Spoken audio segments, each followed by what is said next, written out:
Hello and welcome to this advanced Python tutorial course. Assalamu alaikum everyone, welcome to my channel. Hope everyone is well wherever you are. By end of these tutorials you will have a deep understanding of all the main concept and also a great picture of overview of how Python different advanced topic used in the programming coding. The tutorial is a mix of theoretical notes, explanations, and also hands-on demos for you to follow along so that you will get a hands-on experience and confidence for using Python advanced topics in your project, So let's quickly go through the topic I will cover in this tutorial. I'll cover the map functionality, filters, how you can create publics and privates, what are the modules and package, how you can create them, advanced looping concept, the list comprehensions, dictionary and set comprehensions, how can you do the slicing, and the Python object-oriented concept, what are the object-oriented concept, how you can create the object, what are the class, how you can create the methods and constructors, and how you can use the inheritance, what is the inheritance, what is the polymorphisms, what are the concept behind inheritance and polymorphism, those things, and many more, and we can go through iterator, generators, closers, decorators, and Regex, how you can create them, why exactly you can create them, and there will be a lot of plenty more stuff, and everything will be covered with the coding example, and all the codes will be in the GitHub, so that you can follow there as well, and you can copy from there as well, and if you get stuck anywhere, just comment under the video section and I'll come back to you as soon as possible, and I'll try my best to answer your questions, and if you like these tutorials, by the end of this video, please be sure to subscribe to my channel for more related contents. So let's get started.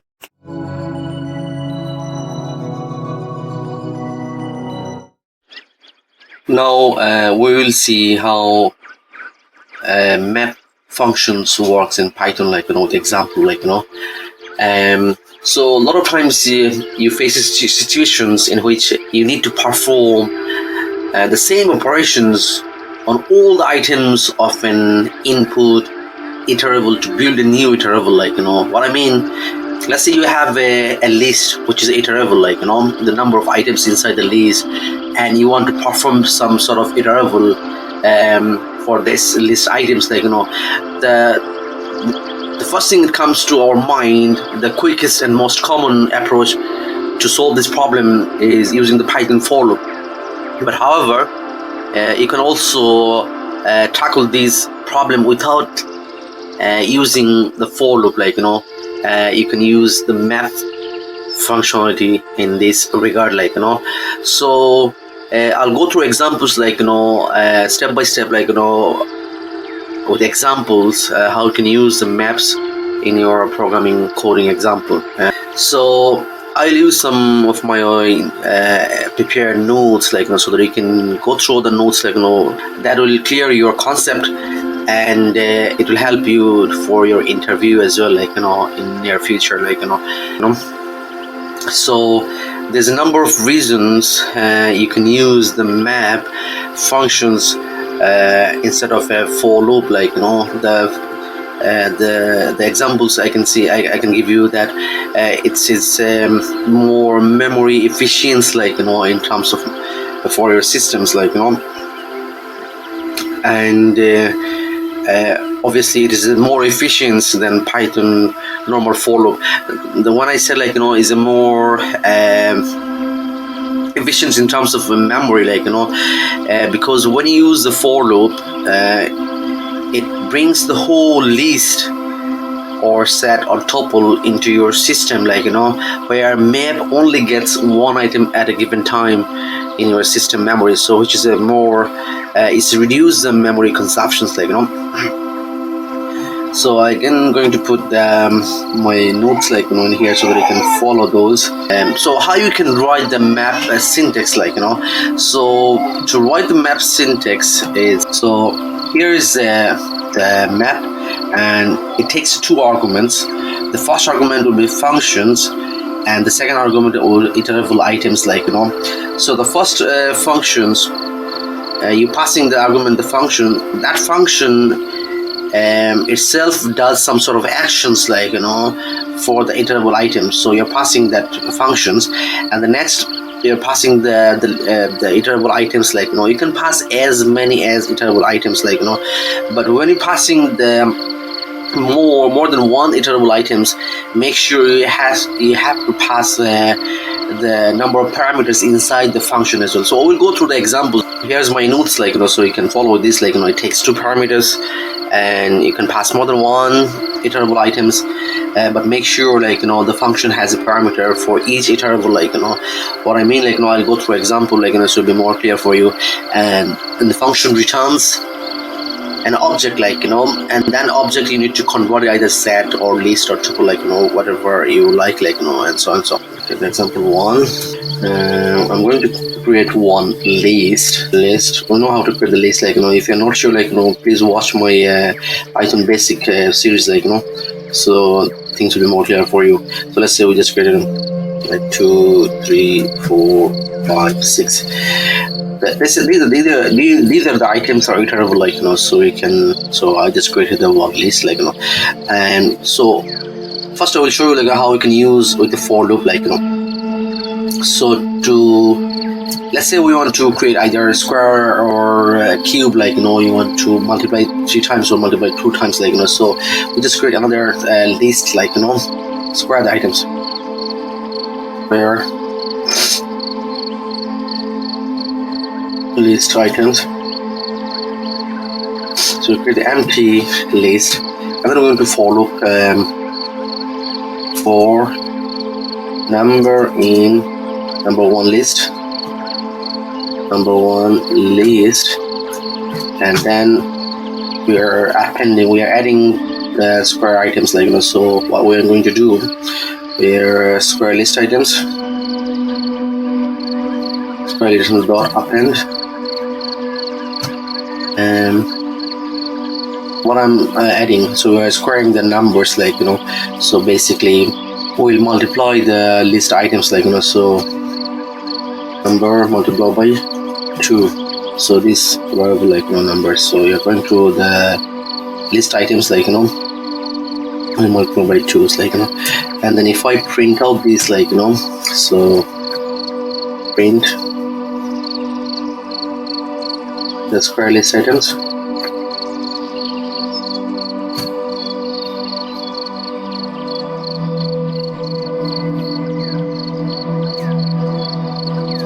list items. You can see if I run the program, there you'll see it's multiplying each items so this is how you can use the for loop you're creating the iterable items and you're creating the next one empty list, and you're adding inside this empty list and you're printing out all the items in here. So instead of using the for loop, we can use the map in here so we'll see how we can use the map functionality in here. So example, you see in the map accept the functions, so we'll create the one functions that square list items, passing the number, and then what you're going to return number multiply by number. So now we'll call the functions, map functions. So map, we're passing the function, so this is the function square list items is the name of the functions. One of the very important things when you're calling the functions, we are not passing the parentheses anymore. So you are not passing parentheses. Normally when you call the function, like you put the parentheses in here, like and whatever the parameters you're passing in here. But for the maps, you're not putting any parentheses. You just calling the name of the functions, and rest of the map function will do for us. So the next argument will be iterable items. So iterable items in here is a number one list. So I'm going to call that number one list, and that's it. And so that map is returning the list, the map object, object class. So when you return, you have to store the result, so you're storing in here result. If I print this result, you will see only the memory location address, so I'll just show you there, print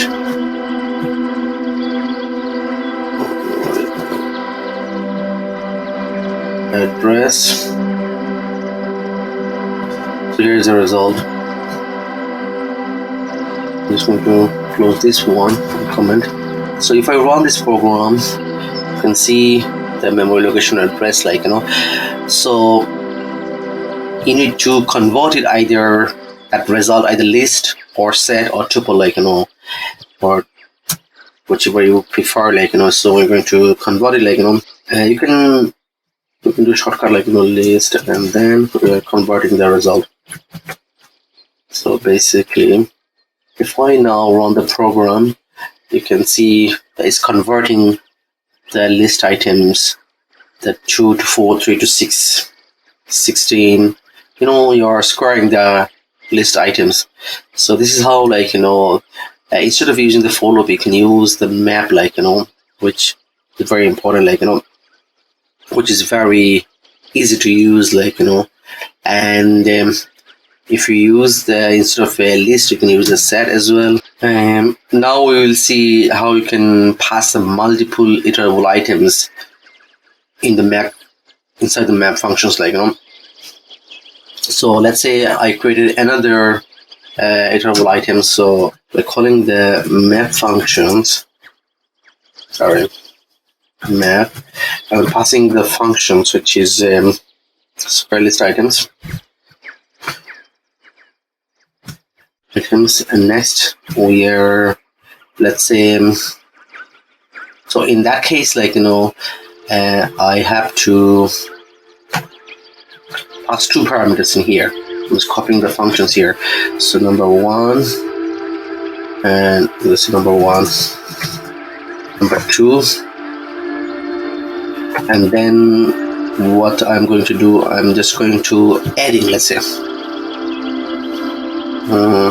So I'm going to add, so I'm going to change the name of the functions. List items. So, and then I'm going to print out the result.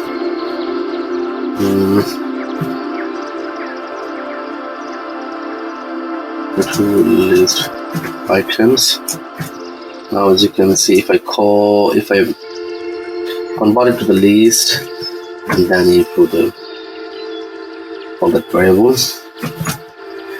Now, if I run the program, you will see adding two list items, which is, you see, 7 plus 2, which is 9. Should be number 2 list.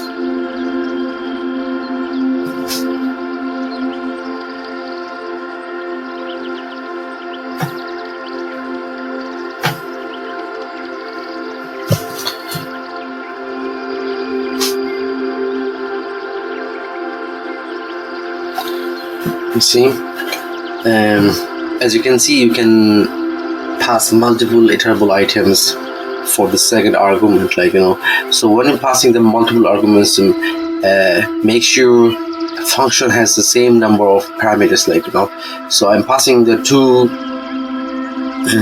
iterable items. My function has 2 parameters, so what it's doing, I'm just adding the two list, two list items, so as you can see the results in here. Now we will see how you can use the map functionality let's say you have a list of items which is the string value, and you wanted to convert it from string value to the integers or vice versa, so to do this, let's say we create example 4. Let's say we create string items.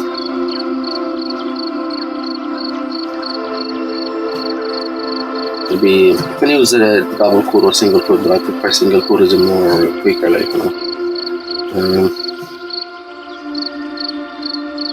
so use 2, 3.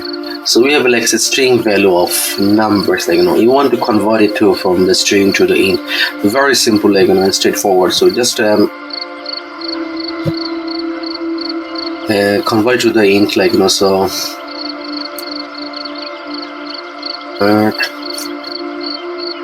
and which is calling the map and then passing the function, which is I want to convert the int, and then the next iterable items is string items, so which is string items. So if I print out this, but as you know, if I print this, it will show the memory address, so I'm going to convert it to a list again, so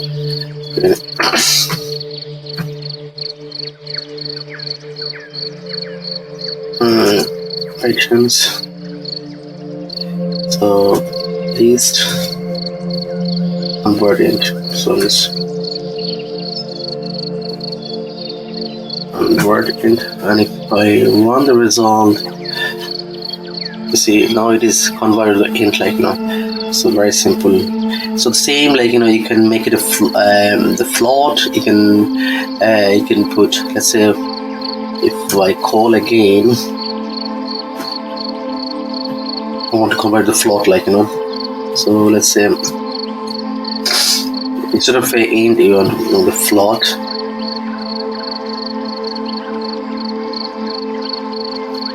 You want to float from string to the float.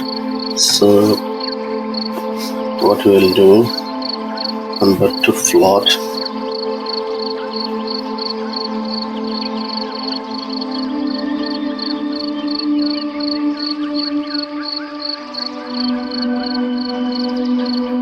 If I run the program,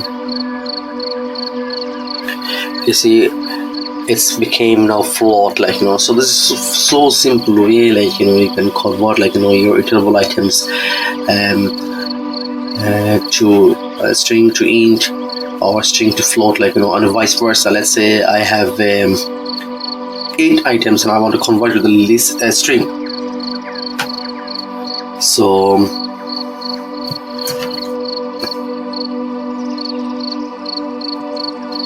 int items, so I'm converted, so 1, 2, 3, 4. There's integer items, so I want to convert to a string, so to do this,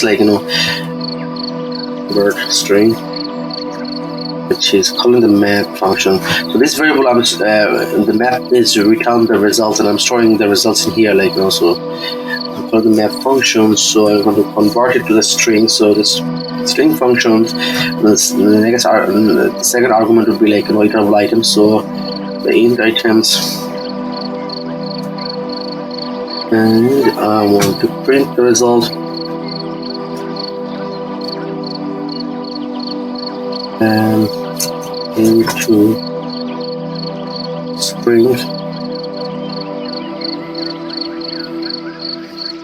look at this, I write into string,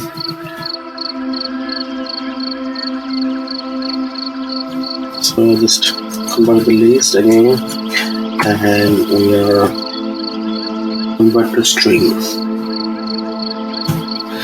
So if I run the program, you can see I convert to 1, 2, 3, 4 as a string. So as you can see, the power of the map, how quickly you can how quickly you can do so simple way, we'll see other examples how quickly you can find out the length of any string, so let's example 5. So we'll create the string list. So this is there. So I want to find the length of the each of the string, like, you know. So to do this, like, you know, this is very straightforward. And instead of writing, like, you know, first convert it to the map result in another variables, and then printing out, like, you know, you can do the one line, like, you know. So to do this, like, you know, so let's print. I'm covering the list, and then I'm calling the map functions. I'm passing the length functions. Excuse me. Length functions, and then next I'm passing the iterable items, the list, string list, like, you know. This is a string list. Now if I run the program, you will see the power of the map, like, you know. You see? So here's the 7. Length of the welcome is 7, and then 2, 2, and then 7. As you can see here. So I'll put some message in here so it'll be easier to read it.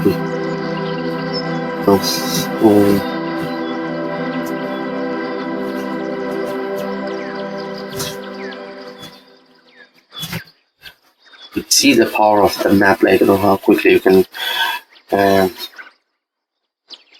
and it's a very, very nice way to do, like, you know. If you want to use a for loop, like, you know, which is more, you have to write more code, like, you know, to do this, like, you know. But within 2 lines, like, you know, you can do everything, like, you know, the length of the Easter. So the very important to remember, like, you know, you can use any built-in functions with map, like, you know. As you see, I have used like int, float, and the string, and the length. These are all the built-in functions. So as the map first argument, excuse me, it takes a function. So you can use any built-in function. You see the power of the map, like, you know. And we can use even the lambda functions, like, you know, inside the map, like, you know. So we'll see another example of how to do it, like, you know.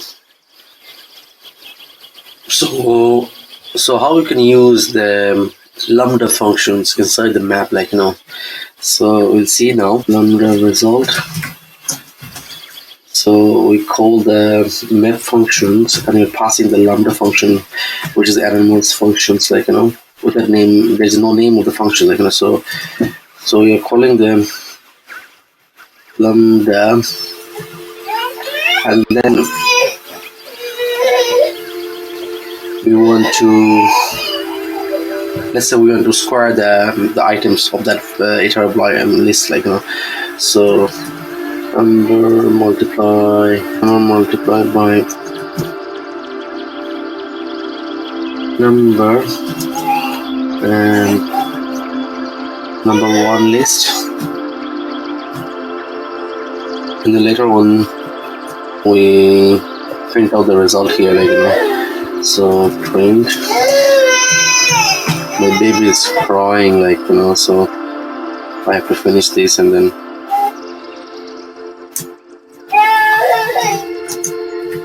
the result. Okay, Mamuni, coming, wait. So we're converting the list,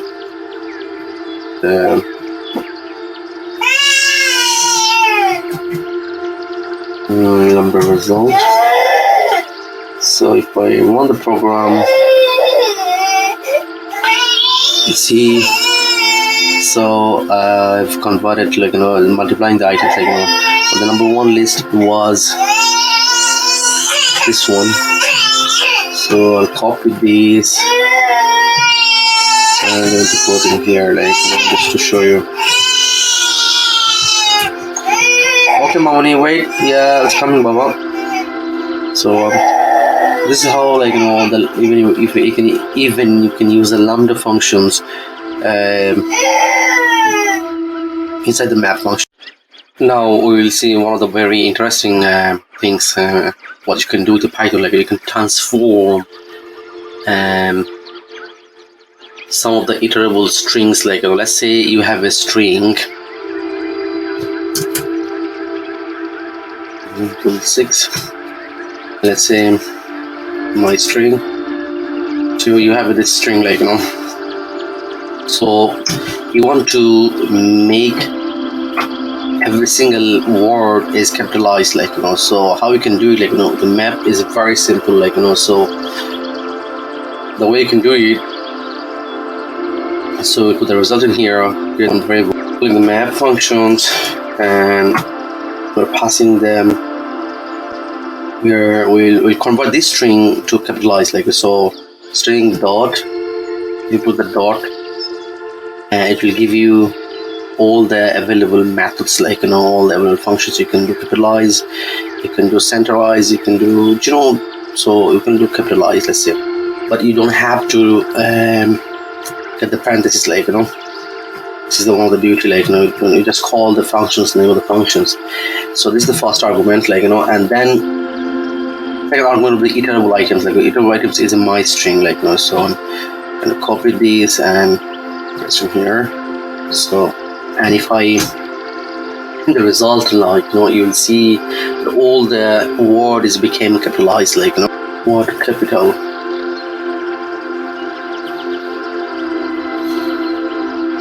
So just we call that string result functions. So string result variable, like, just and if I run the program, you will see so I was there all the capital, so the like word became the first letter became capitals, and then same with the Python, so, like, so this is the beauty, like, you see, you just calling the functions and then it will do it for you, like, let's say you want to make all the word uppercase, like, so if you do, we'll do the one line, like, so how you can do it, so just first we'll convert the list, and then we'll call the map functions. Inside the map function, we want to those strings should be upper, like, so dot upper should give you the available hints, like, you see the upper, so you just upper, and then the same argument will be iterable item, so iterable item this string, my string, like, so my string, and if I print these and if I run the program, which will show you all the uppercase, you see. So quick and so easy, like, and let's say if you want to make a lowercase, so the same thing, like, just copy this line and press it here and just change some lowercase, so you, instead of the upper, you just put the lower,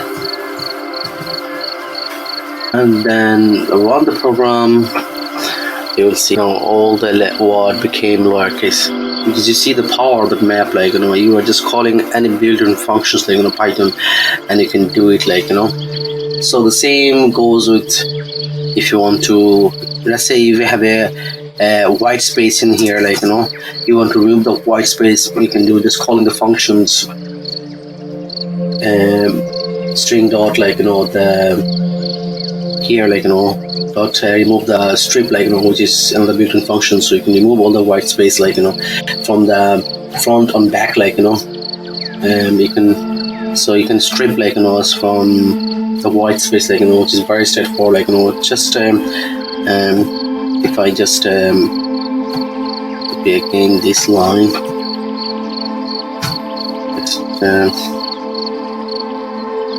remove space,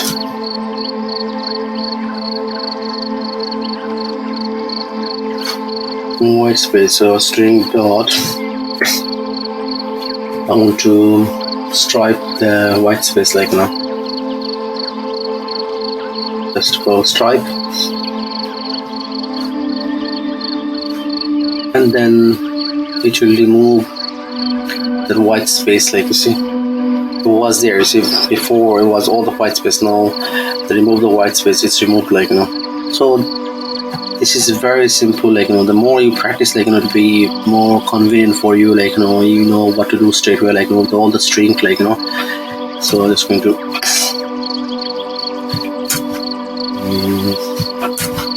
So I'm just going to remove the white space, like, and with all of these functions, like, excuse me, with all the functions which I used here, like, string decorator, string deployer, like, you can use the lambda function, like, as well. Here, the way I've seen how you can use the lambda function, like, so basically you can just put the lambda and then put one variables, and then you use the same variable here, and then whatever dot strip or up or deployer, like, with your string, like, so I leave it to you, like, you can practice, like, so far we have seen a lot of examples how you can use the map using the built-in functions and your own functions, like, so basically to take from this tutorial, like, you have learned how map works, how to use it to process different iterables items. You also learn about Pythonic different tools, like, how you can use the built-in function with the map, like,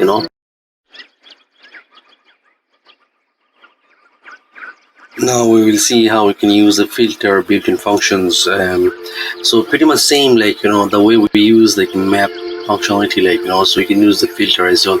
What filter does, like, it from the iterable items, it gets the truth value, like, whatever the conditions you are going to put, like, so it will return the true, like, if it's true or false, like, so we'll see an example, like, how you can implement, like, filter, like, excuse me. So let's say we create iterable items, like, my numbers, create list, so we create the list, and we want to find out, like, from that list, like, which the items are even numbers, like, or odd numbers, like, whichever you prefer, like, so let's say you want to find the odd numbers from that list, like, how you can do it, like, so create the one function, like, so we create the function there, find even number. So we create the functions, like, and we have iterable items. So it's similar concept, like, with how you do the map, like, so you can do print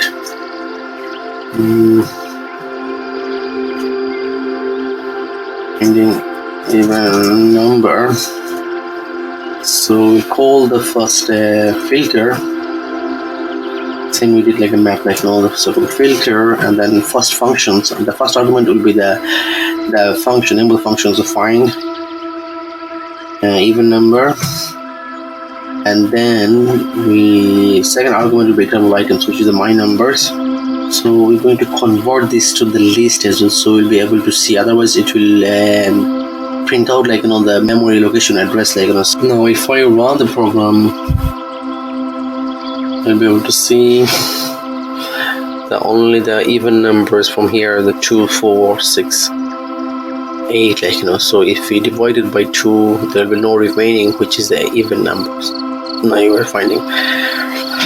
So this is how you can implement, like, filter in your coding, like, in the syntax we use similar, like, map, like, you will call the map and we call the filters, and then you're putting the first argument, which is the functions. The function does actually something with the iterable items, and the second argument will be iterable items, like, so you can pass similar, like, as many as the iterable items, like, but make sure you have a number of parameters will be similar with a number of iterable items, like, you can do it with you can create the sets, or you can create the list, or you can create the tuple, like, and you can implement the filter as well, like, and the filter returns a value which is either true or false, like, and you can later on you can convert either to list or set or tuple, like, so you can showing the screen, like, and even the same you can use the lambda functionality, like, with the filter as well. So I'll go through another example. Let's see how you can do it, like, so we have the same my numbers, like, so if you want to see whether is the numbers are even numbers, like, so what you can do, just get the we'll go to one line, like, so print and then the even number using the the lambda function. So how I can do it, we convert the list, we call the filter, then we'll call the lambda function, and we'll create one variable. Let's say we'll put num,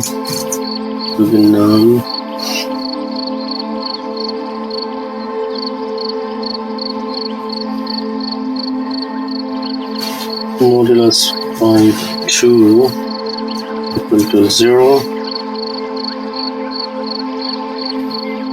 and where we want to my list, sorry, my numbers. The iterable item to the my numbers. Again, the parenthesis. You see the one line. I just put the text message so it will be easier for we see what's going on, like, So we're just going to convert the list and call the filter functions and using the anonymous function lambda. And you see, we didn't call, find even numbers. This is the beauty of the lambda, you are just calling the lambda and then create the variables, and with the variables you are checking, whether they are even or not, inside these iterable items, So if I run the program, we'll be able to see, finding the even numbers using the lambda functions 2, 4, 6, 8, and them. So this is how you see, very useful, you can use the lambda function, without even creating that functions. Well, I suppose, you can. So this, you see this, how the lambda functions are very useful, without even creating the functions, we just create the iterable items on one list, and here we just calling the lambda functions, and within one line we have done everything, whether the filter will check, whether the numbers inside the iterable items are even or odd, So without even calling the functions, without even creating the function, we can use the lambda. And we get the same result, if we run the program, you see, so very simple and straightforward, So the more we practice, the more it will be easier for you, and you can play with the code, and then you will see the more idea will develop, So I always say, practice more and more, you will see the different developer writing different way, their coding style is different, their idea is different. So the more you practice, automatically you will open up your mind, I can do this way, I can do that way, do you know what I mean? So this is how the best way to practice, I know you can read and you can do all sort of things, but unless if you don't do practice, you can't progress, the simple is that,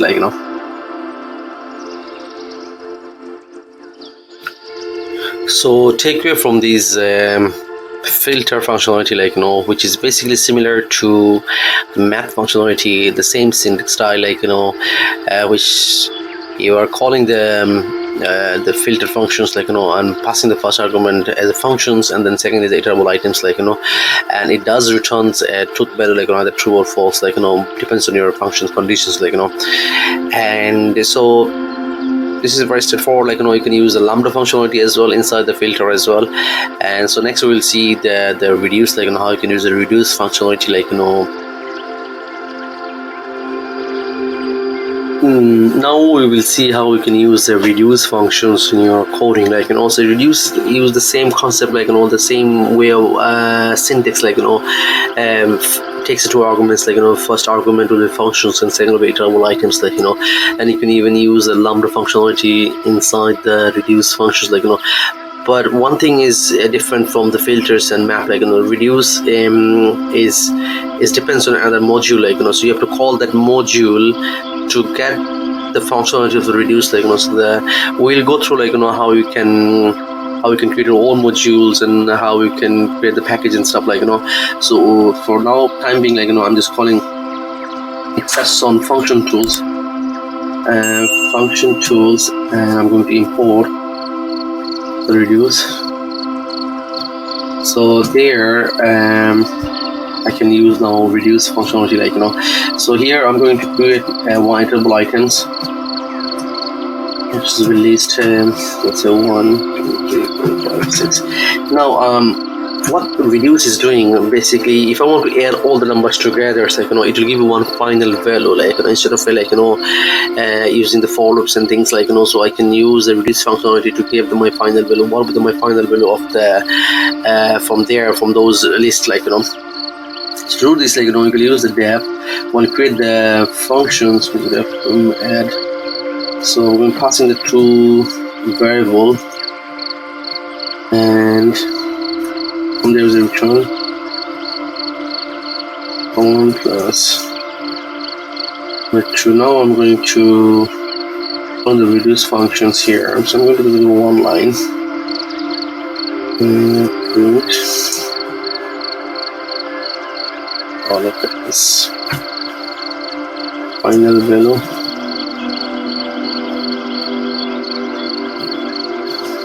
Be and then first argument with the function name of the function is add, and second argument with the iterable items is my numbers.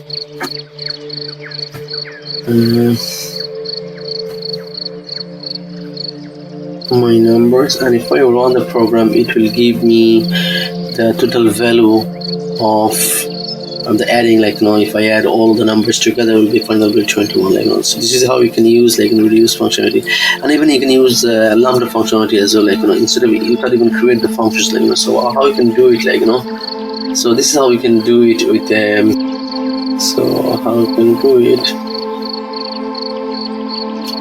from the reduce functions. Then we'll get the lambda function. Lambda, we'll take it to our two parameters. This is number 1, number 2, and then 1 plus number 2, and passing my iterable items. Okay, to one more parenthesis.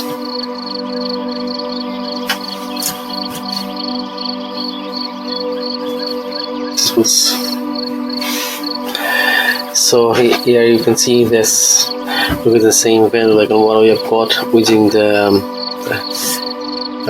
functions, so you can use the lambda functionality inside the reduce, which is very straightforward, even without even creating my numbers in here, you can use directly in here. You can create the list directly in here.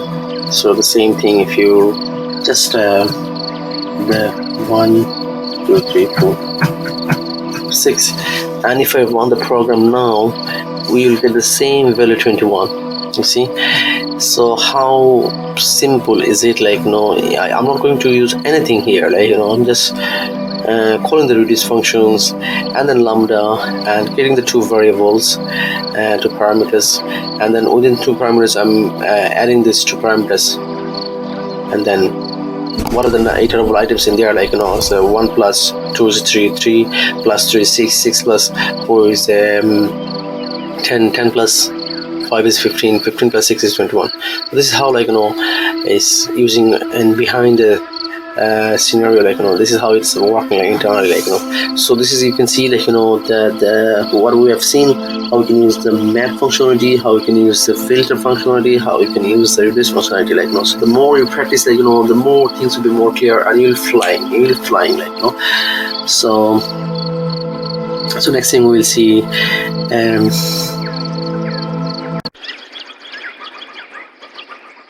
now we will see list comprehension, previously we have seen how to create the list, how you can, when you create the list, how we can add and remove from the list, all the stuff, like, so there's a new way we can do different multiple tasks, like with the list comprehension, like, it has some benefit as well, like, using the list comprehension. To start the example, like, you will see, like, it consists of a bracket and containing an expression, like followed by a for loop.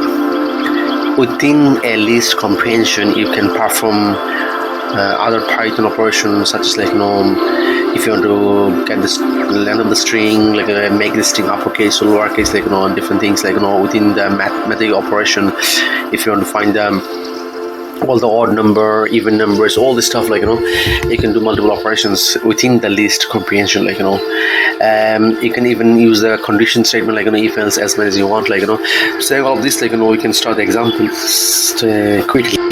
Let's say fruit names. If you want to get the length of each of the fruit, like, the old way you can do, I'll give you the example the old way. So how you can do, create the empty list, the fruit list, right, and then with the for loop, like, and you're going the length of each of the fruit, like, so how you can do, you can do empty fruit list dot append, and inside the append you're going the length of each, so basically fruit, right, and later on if you print empty fruit list, you'll be able to see all the length of each of the fruits. So is apple is a 5 letter there, banana is a 6, and orange is a 6 letter. So this is the old way of doing, like, the same thing you can do with the list comprehension. So let's see, to do this, like, which is very simple and straightforward, like, the one line you can do. So create the list. I will do, we'll copy this line and it's there. I'm going to comment this. When Windows Control 1, no comment.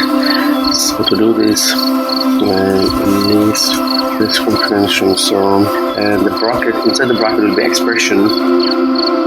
So you want to find the length of each of the fruits, like, so to do this, like, we'll give this style, like, length. So we want to find the length of each fruit, so which is the fruit name. So now we create the for loop for fruit name in fruit list. It will go through all the list, like, and it will store in here everything in here in the new create the new list and get the length of the right. And if I print out the list comprehension, you'll be able to see, like, a length. Apple is a 5, orange is banana 6, orange is 6, like, so within one line you can do compared to the old way of doing, like, let's say if you want to find out from 0 to 100, like, all the odd numbers or even numbers, so how you can do the list comprehension, like, within one line. So let's do it now. I want to find even number. So create the list. I'm going to go just to show the old way of, like, how you can do it, like, and then we'll see how we can do the list comprehension in one line, like, so for number in orange 100. So and then I'm saying, like, find within the 0 to 100, like, all the even numbers, like, so if number modulus divided by 2 equal to 0, that means, like, there'll be no remaining, like, and so I'm going to adding all the numbers to my to the list, like, and then we'll print out the list, like, and so find even numbers dot append, which will be that num variable, like, and then we print out the 0 to 100, 0 to 100 even number. It should be final even number. So let's run the program and we see all the even numbers 2, 4, 6, 8, you know. So the same thing we can do with the list comprehension, like, you know. So we'll just uncomment this, and then first we'll create a variable and even number, and then square bracket. So number for number in range 100. Within one line, if number modulus divided by 2 equal to 0, and we need all the even numbers. Print final even numbers. Now, if you run the program, you see, and within one line you are getting, so basically it's going to, for numbers in range 100, if number is divided by 2 equal to 0, that means all the even numbers. And then when it's going to this for loop, like, you know, it's storing all the results in that num variables, like, you know, and then it's going to create a new list, and then we are finding out, like, you know, all the results in here, like, you know. And so even you can do small bit of design, all the even number. So if I run the program, it'll give me the all even number 0, 2, you know. So basically even number, you see. You have seen here how you can print out, like, you know, all the even numbers, but here you can see within the one line you can do the same thing, like, you know. So we have seen how you can find the even number, like, you know, the list comprehension, like, you know.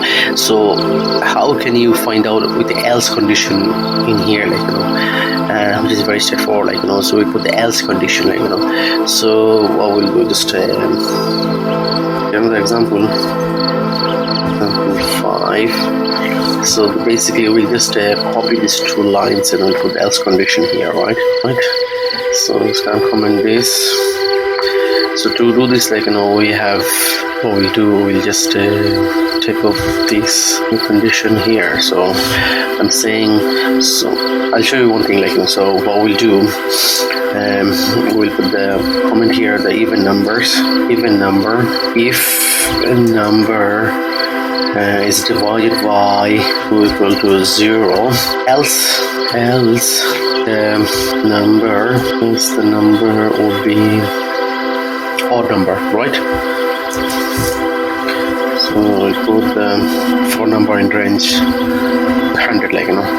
So if I run the program, it'll give me the error message, like, you know, because I put the plus sign here, which I'm doing concatenations, like, you know, string, like, you know. So if I run the program, you see unsubmit operand types S for integer and string, like, you know. So what I'm doing, like, you know, I'm just going to this number is the integer, like, you know. So I'm going to convert the string, like, you know. So I will do string number, and then I'm putting the plus sign, like, you know. And if the number is divided by 2, which will be the all even numbers, and else the number, so I'm going to convert the string, like, you know. So and then it will be the odd number in the range 100. So if I run the program now, then you can see it's giving me all the odd even numbers, basically. So even numbers 1, odd numbers 2, even numbers 3, odd numbers, you know, all the way, like, you know. So let's make it 10 to be smaller, like, you know. So basically you can see clearly 9, odd number, 8 even numbers. So the main point to going through this, like, you know, you can put the within the one expression, like you're doing so many things, like you are converting the numbers from integer to string, and you're putting the if conditions here, you're running the else conditions here, and at the same time the for loop, like this is the beauty of the list comprehension, like you can do so many things, like you can even we have seen here on top, like you get the length of each of the string, like you can, if you want to see, like if is how many word has the a in it, like so you can create within with the list comprehension, you can find straight away, like how many word has the a, like so I'll leave it with you, like you can do exercise yourself, like how you can in comprehension, like so I'll just give you some hints, like how you can find out, like so basically you are saying that the fruit, for fruit in the fruits names, if a in fruits, like so basically you are saying, like find out, like if there's any a inside the fruit's name, like and then you can print out, like so basically straightforward. So this is you have seen, like that with the list comprehension, how you can do, like you can put as many as conditions, as many as expressions in here, like remember I said, like if you want to make it all the uppercase, like how you can do it, like just copy this and I'll show you how you can do the uppercase, like just to put down in here, so you can see how many expression you can do. So you put the length here, so you can put another expression here that I want to find out the all the fruit names should be uppercase, like so just come over here and give me the hints, like yes, yeah, that's what I'm looking for. So if I run the program now, it will give me the length, at the same time it will give me the all the fruit should be uppercase, like so for the programs, you see the length 5 is now became uppercase. So you can put as many as condition, as many as expression inside the list comprehension, like this is the beauty of that, like so next we will see that the dictionary comprehension, like how you can do this, like now we'll see the dictionary comprehension, like it is similar to the list comprehension. There's a few difference in there, like as you know, how you can create the dictionary is basically consisted of key value pairs, like so it uses the curly brace instead of in brackets, like and so we'll go to the example, so it shall be more clearer to you, like so you will see the example. So suppose you want to see, like student results, like how much they score, like each subject, like so to do this, like what you can do, like let's say we create the dictionary, so dictionary in the curly brace, you can use the f string, like to give the name of the student as a key, like and the results will be starting from the 0, let's say 4, result in range 0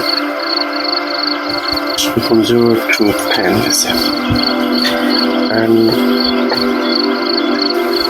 we want to print out the result. Student result, we can get more advanced, like get the student name from the files or from our database, like and get the result, like the result is whatever, like what you can do, like even you can create the student name as a tuple, and from the tuple it can convert to the dictionary as well, like so how you can do this, like create the dictionary result and get the bracket and then brace, and this is the f string. What we'll do the student, and there we'll store the result here. Make it a tuple, like first you just give them their result and multiply by 5, and then what you can do for result in range 1 to 10 students, like, and if we print out now student result, going to comment this, you will see the student 1 they got 5, student 2 got 10. I'm just multiplying by 5, like, we see like inside the tuple, like, this will be the key and their value, like, and if you want to see just the result, like, so result equal to, and if I want to just print out the result now, I'm just going to comment for a while, and you can see how it looks like. So we create and convert it from tuple, we created the dictionary again, like, so the student name 1 got 5, 2 got 10, 3 15. So basically, like, so what I've done here, I create the list comprehensions, and inside there I put the key, make it a tuple, and then I've seen all the results, like, here. And again, I just from this tuple I convert it like in dictionary, like, everything. Now next we will see the set comprehension, like, which is the basically combination of list and dictionary, like, as you know, the set, like, it gets only the unique number, like, and so we save file with the set, so it is basically combination of list and dictionary. So get the student results, all the unique results, like, let's say we have result for result in, so I'm carrying the list here. Look at the one student got 50, got 80,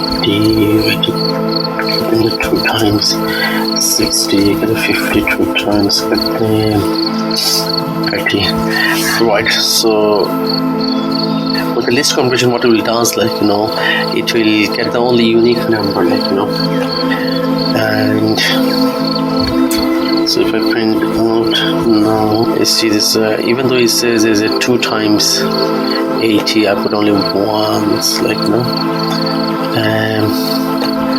once 52 times there, like, I got 160 once.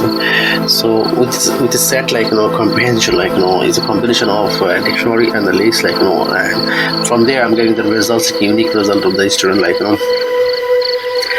so I'll just give this quick note, like, so you can follow, like, you can come back, like, and then see what's exactly what the set comprehension does, like, just going to put this, like, so the more you do practice, like, the more idea will generate, like, where you can implement the list comprehensions, set comprehensions, and dictionary comprehensions. You can pick out, like, that you can see how you can implement and how you can utilize, like, but ultimately when you do your project, like, you will see, okay, can I use the list, can I use the dictionary, can I use the set, like, so this is where it comes to real opportunity to implement, like, Now we will see another concept of Python, which is generator expression, like, so basically the generator is similar to list comprehension, like, only difference between list comprehension and generator expression is when you create the list comprehension, you're creating the bracket, like, and when you're creating the generator expression, it will be with the parentheses, like, and generators are more useful when you want to compute the large, big the list, like, and normally when you're working with the list, like, it brings all the items, whatever you need to compute, it will bring everything into the memory, like, and then it will start computing, like, but where generator expression, it works on demand basis. Whatever is recorded, it will do, like, which is more quicker, so it's much in terms of memory, like, which is very useful to use the generator expression, like, so I'll go through example, like, and so it'll be more clear to you, which when you want to use the generator and when you want to use a list expression, like an order list, like, so there's a small notes, like, and follow, like, so remember we did the list comprehension. So we will go on the example. Let's say we'll bring this example and we'll run this one, and you'll see this is how the list comprehension, where we are doing just getting the length of each of the fruits name, like, so I'm creating the list and the list comprehension. The expression is basically the bracket, and I'm just putting the on the text message, like, which is saying, like, length of each float name. So the length functions, I'm putting the float name. So this is the variable which will store those fruit name, like, so for fruit name in fruit names, so my list is fruit names. So it will go through each of the fruit names and then it will store in here. I'm putting the list comprehension in here. So if I run the program now, as you can see, length is, the apple is length is 5, and banana 6, and orange is 6, like, so if we go through now with the generator expression, like, how you can do this, like, so the same thing we'll do with the generator expression, like, so I'll just copy all of these, and for time being we're just going to uncomment this. So instead of list comprehension, let's write the generator expression. Now instead of a bracket we'll put the parenthesis. Okay, now so if I run the programs, it will print out the memory address locations. So let's run the program. You see generator object, this is where the memory address, like, is in there. So to print out the whatever in here, we will create another for loop here for put in stay there. Excuse me. And then I'm printing fruit. Now if I run the program, it will give me the length, apple, banana, orange, these are the, so personally I prefer, like, the list comprehension, like, which with one line I can print everything, like, but for the generator expression, the only difference is, like, the parentheses, like, but when you want to print out the contents, like, you have to do another for loop, like, but this is the only difference, like, but the main important is concept here for generator, like, it is useful for the compute the large items, like, large amount of place, like, so to do this we'll get another example, like, okay, let's assume you want to compute, like, and the range from 0 to 5 numbers, and each number will be power to the either 5, 6, 7, whatever, like, so this is a huge number, will be, like, so to compute this, like, if you do the list comprehension, it will take times, like, but where the generator expression is more quicker. So to do this, like, we'll do we'll do for the list comprehension. Okay, list comprehension from 0 to 5. I'm going to power to the, let's say, if I do power to the each number will be 11, and you want to see how long it takes times to compute, like, so to do this, like, you have to bring one module import, like, so we'll import one module, time it. So now we want to see them how times, time it dot time it. So we want to see list comprehension starting from the number 1. Now I'm just going to, for time being, I'm just going to uncomment this one, and now if I run this program, it will give me an error. You will see the error, what it says in the error, that okay, it's taking times, like, so you can see this is program is running, like, as you can see, it's giving me the value error. So statement is neither a string nor a callable. So basically what it's saying, like, time it accept the string way of number, like, so this functions, like, it's accepting I'm looking for, like, a string, like, it's saying neither string nor the callable, like, so we're making this one as a string, like, and now if I run the program, like, then it will run.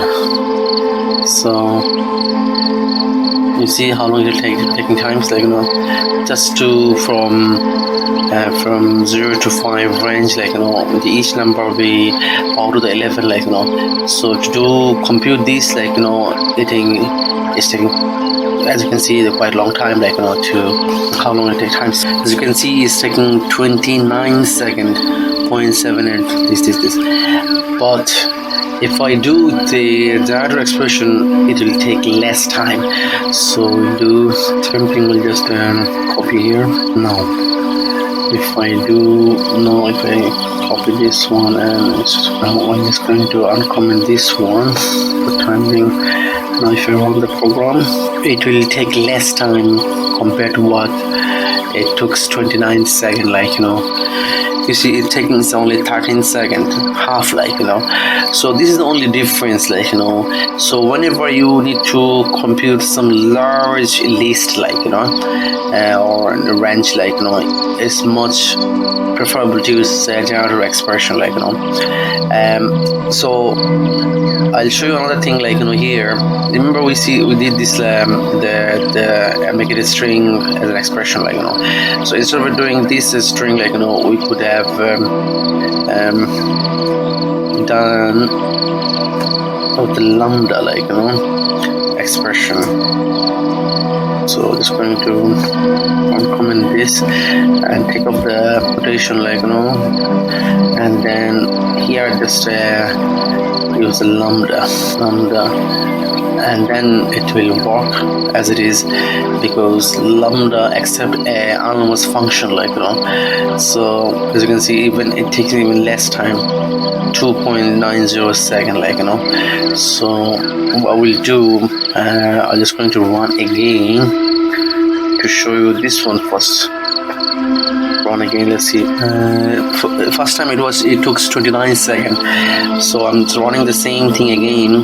Now it's came down to 19 second 0.69. so let's do it again with without lambda one, like, so with the generator expression, like, let's see how long it takes time. Definitely it will be less time, like, this is the whole purpose of using the generator expression, like, instead of a list comprehension. So it's taking 13 seconds.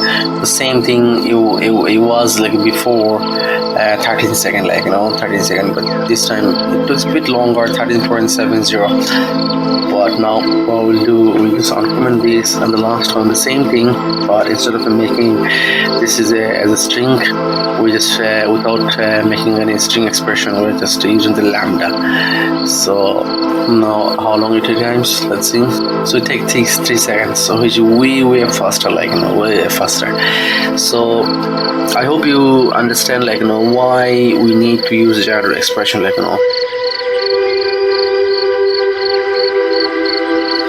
Now we see another concept in Python, which is decorator, like, so what is decorator, like, and where would you use and how we can use? We will go step by step with example, like, so basically in Python, a decorator is a function, and it receives a function as an argument, like, so it helps to add extra functionalities without modifying the actual function, like, in Python, function can be passed as an argument, that we have seen is a map and reduce, like, earlier, how the map accept, like, and reduce accept the other function, like, and you can also create a function within another function, like, let's say we create the function, and within the function I can create another function, like, so, and function can return another function, like, so we will see all of these, like, with an example, like, so let's start step by step.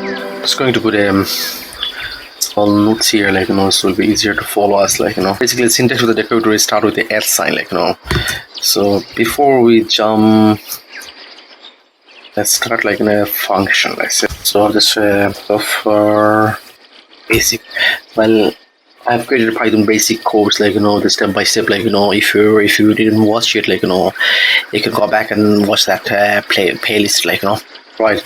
So we have created one small basic function, like, so we're going to hit another function, so you can advance. We're going to pass a function here, like, and then we're calling that function again. and then we're just printing what's up. So if I call that function like Python advanced, and if I pass the function, so I'm going to pass the Python basic inside there, if I run the program now, so far we have learned Python basic what's up. So basically what I'm saying, I can pass a function as an argument, and I'm calling here but that function without any passing argument here, just giving an example, so how you can create the decorator, and you can do in here as well, instead of so you can do it in here. We give the what's up first, and then so far we have learned something basically. So just a simple thing, so how you can create the decorator, so to do this, what we'll do, so we'll create a decorator functionality, so I'm going to copy this line, so make it quicker, and what we'll do, we'll create another function inside, so give them Python object oriented, right?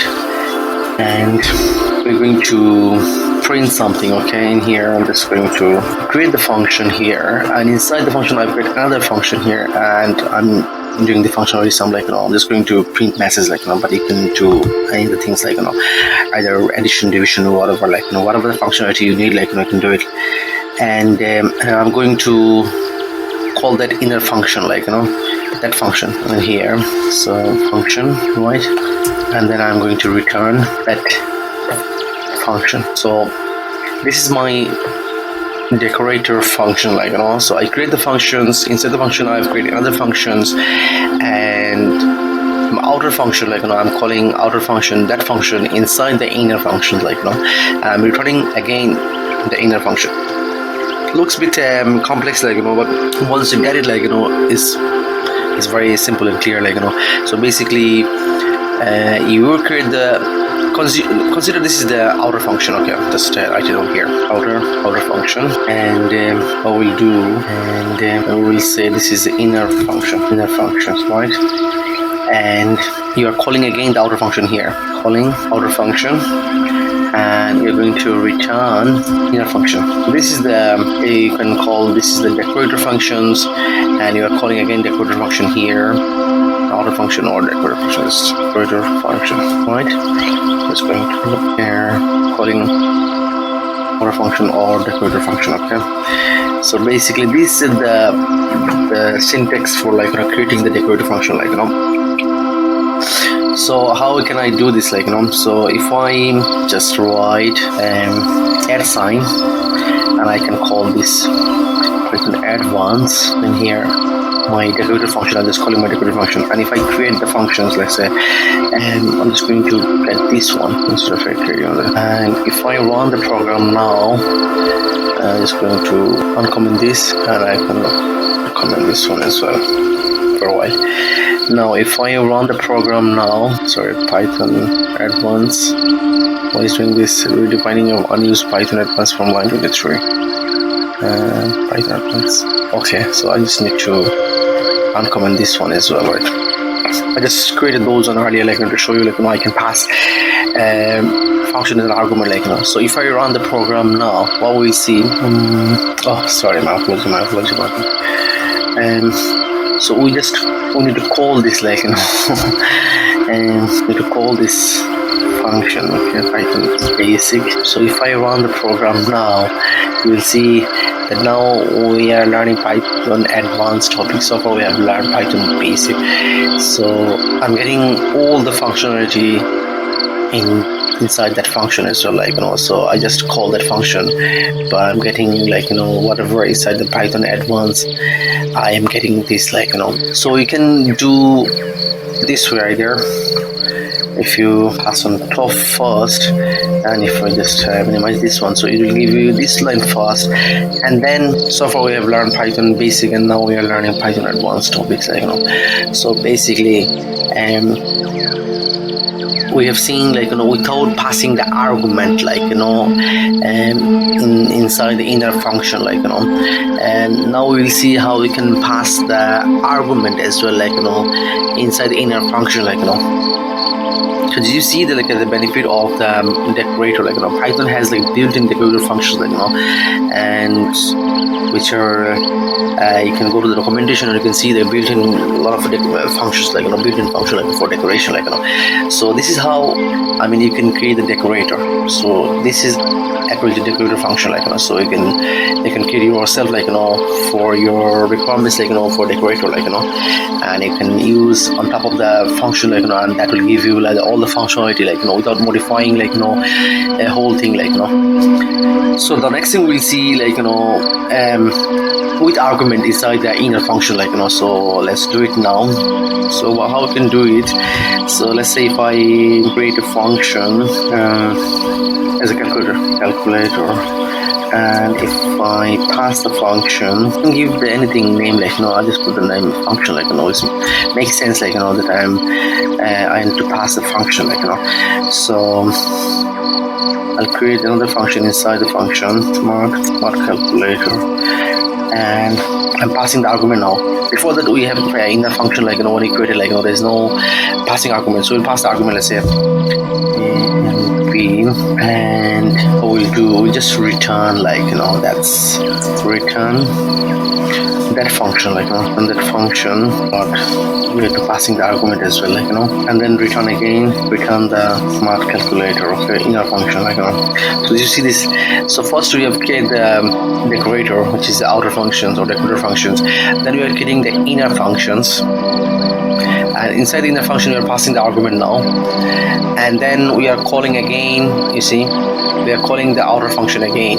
So this is the outer function, so we are calling the functions, and again we are going to return the inner functions, the smart calculator. So what we can do, if you create a decorator called the function calculator, and if you create let's want to do addition, so what we can do, so you're just passing the argument and just print plus p, and if you just call that function addition and you're passing, let's say 5 and 5, what we'll do is we'll just print out the 5 plus 5 is 10. So if I do, let's say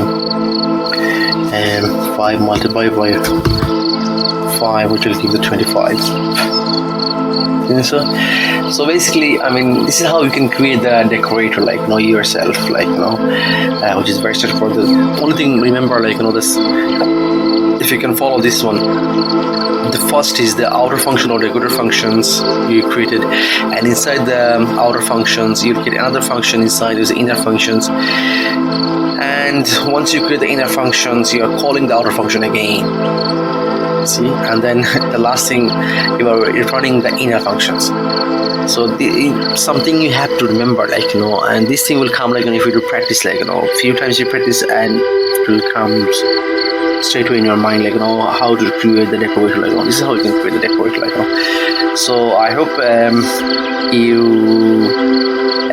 know how to create the decorator, and there's plenty of examples on the documentation as well, and if you're still okay, give me a buzz, I'll come back to you as soon as possible, thank you.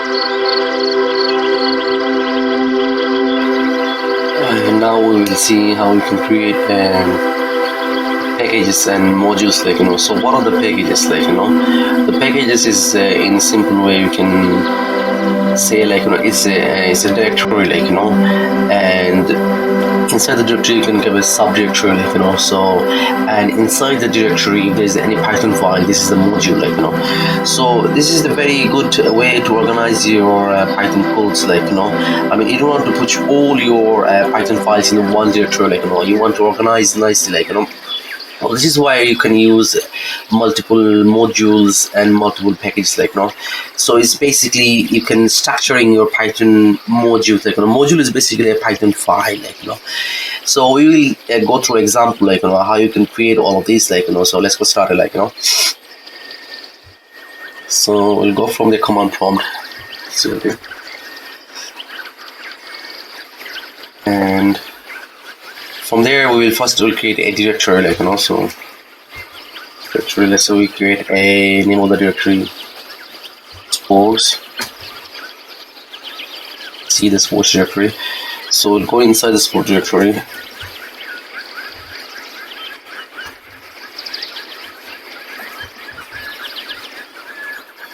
So once you inside the sport directory, there's nothing there, you see.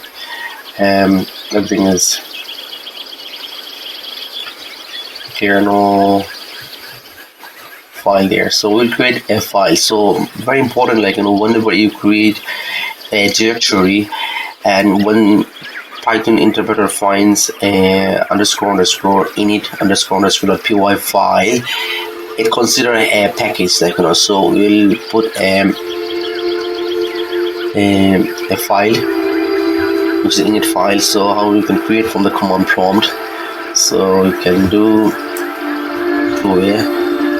node and then __ init __ .py.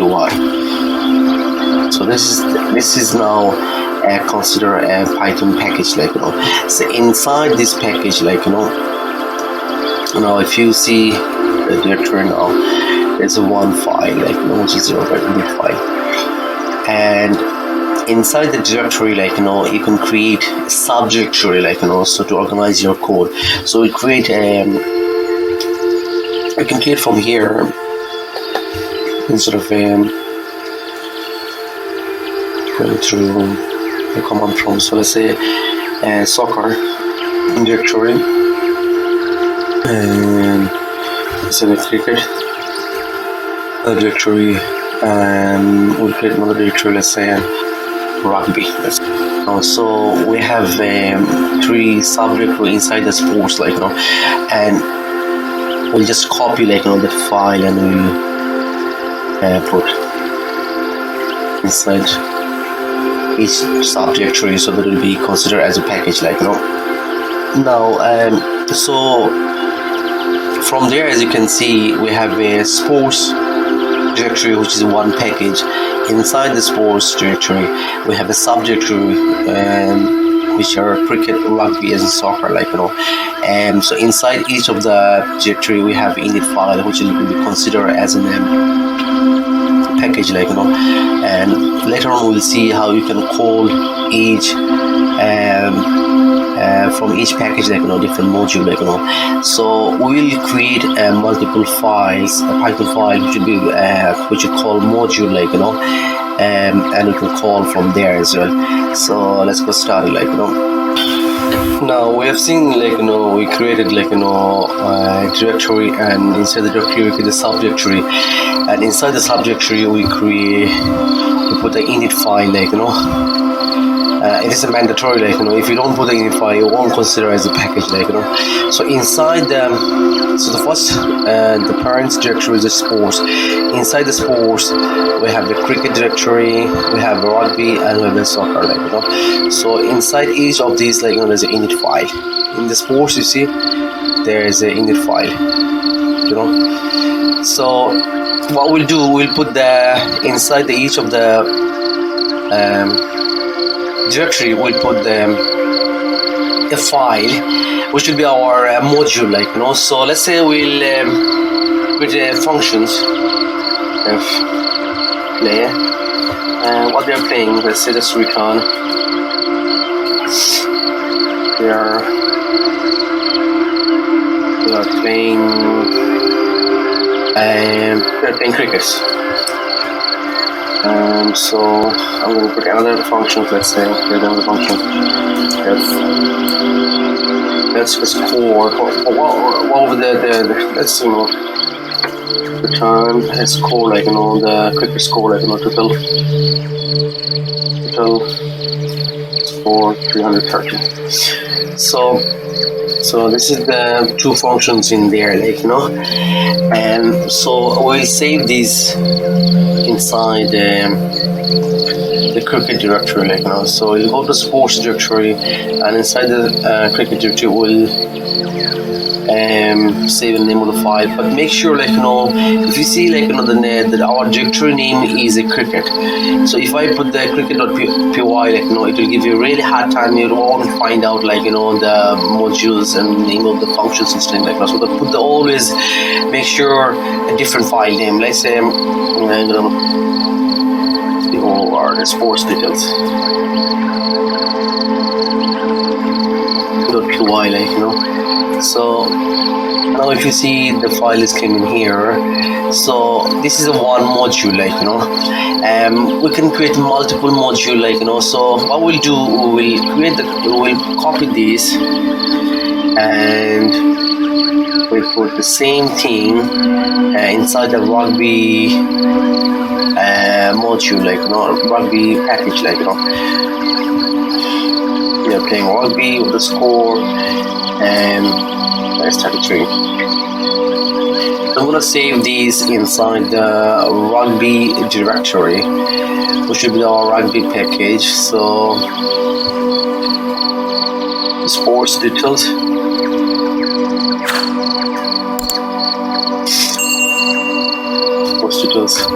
So as you can see, the sports details.py, and if I copy again and click new file, inside the file we just they are playing soccer. Playing soccer. What's the score? Let's say 3, and I'm gonna save. This 4 is for example, for demonstration purpose. I'm just going to create all this, so we're going to save inside the soccer all details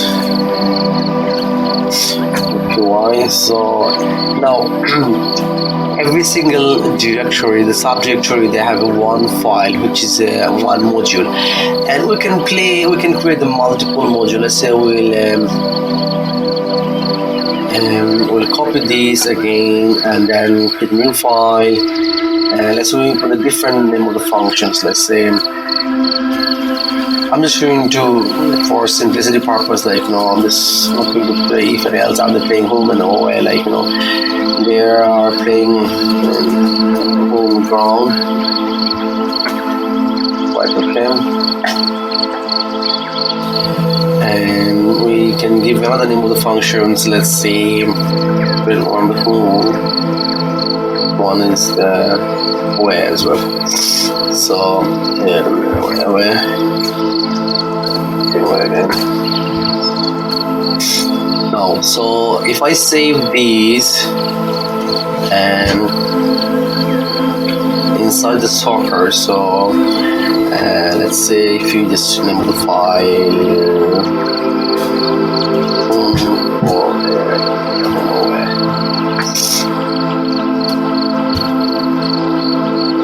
so as you can see, inside the soccer they have a 2 home away and the sports details, the 2 file. And then if I copy these, and I can paste it in here. So let's paste there. Simplicity and quicker, create again and again, So each of the subdirectory, they have their 2 modules in each of the file, So how you can call those module, So let's say we create a file, which name of the file will give the let's say inside the main directory, or it could be outside directory, we're just creating here advanced Python tutorials, so just go to test.py. So as you can see, it's in here, the test.py file. So let's say I want to import from the sports module, sports package. So I import sports, and so if I import sports sports from sports, there's a subject to it, so like cricket, rugby, soccer. So which one? If I put dot, it will give you like a 3 more package, like so I'm gonna select the cricket. Now then, if I press dot here, and there'll be 2 modules again. So one is a homeware Python file, one is a sports detail file. So if I select the sports details file, so now I imported like sports details, whatever the sports details, all the functionality will be available. So if I want to see like let's say I want to print something like print, but if I import this way, I have to put everything in here. Dot, it will give me the 2 function available, either play or score. So if I select the play, it will give me, and now if I run the program, it will give me they are playing cricket, so it seems like so make sure if you import like this, import dot sports package dot cricket package, and the module is the sports details module. So this is how. And if you want to use whatever the functionality available inside the sports details module, you have to call all the sports dot cricket dot sports details dot, and you can see if I press, it's a dot, there will be 2 functionality. One is the score, one is the play. So the score, and if I run the program, you will see total score 330. So this is one way you can import so there's another way you can import let's say I'll show you there. So go to comment out this. So another way you can do from sports dot, and I'm going to send the rugby so rugby package, and I want to import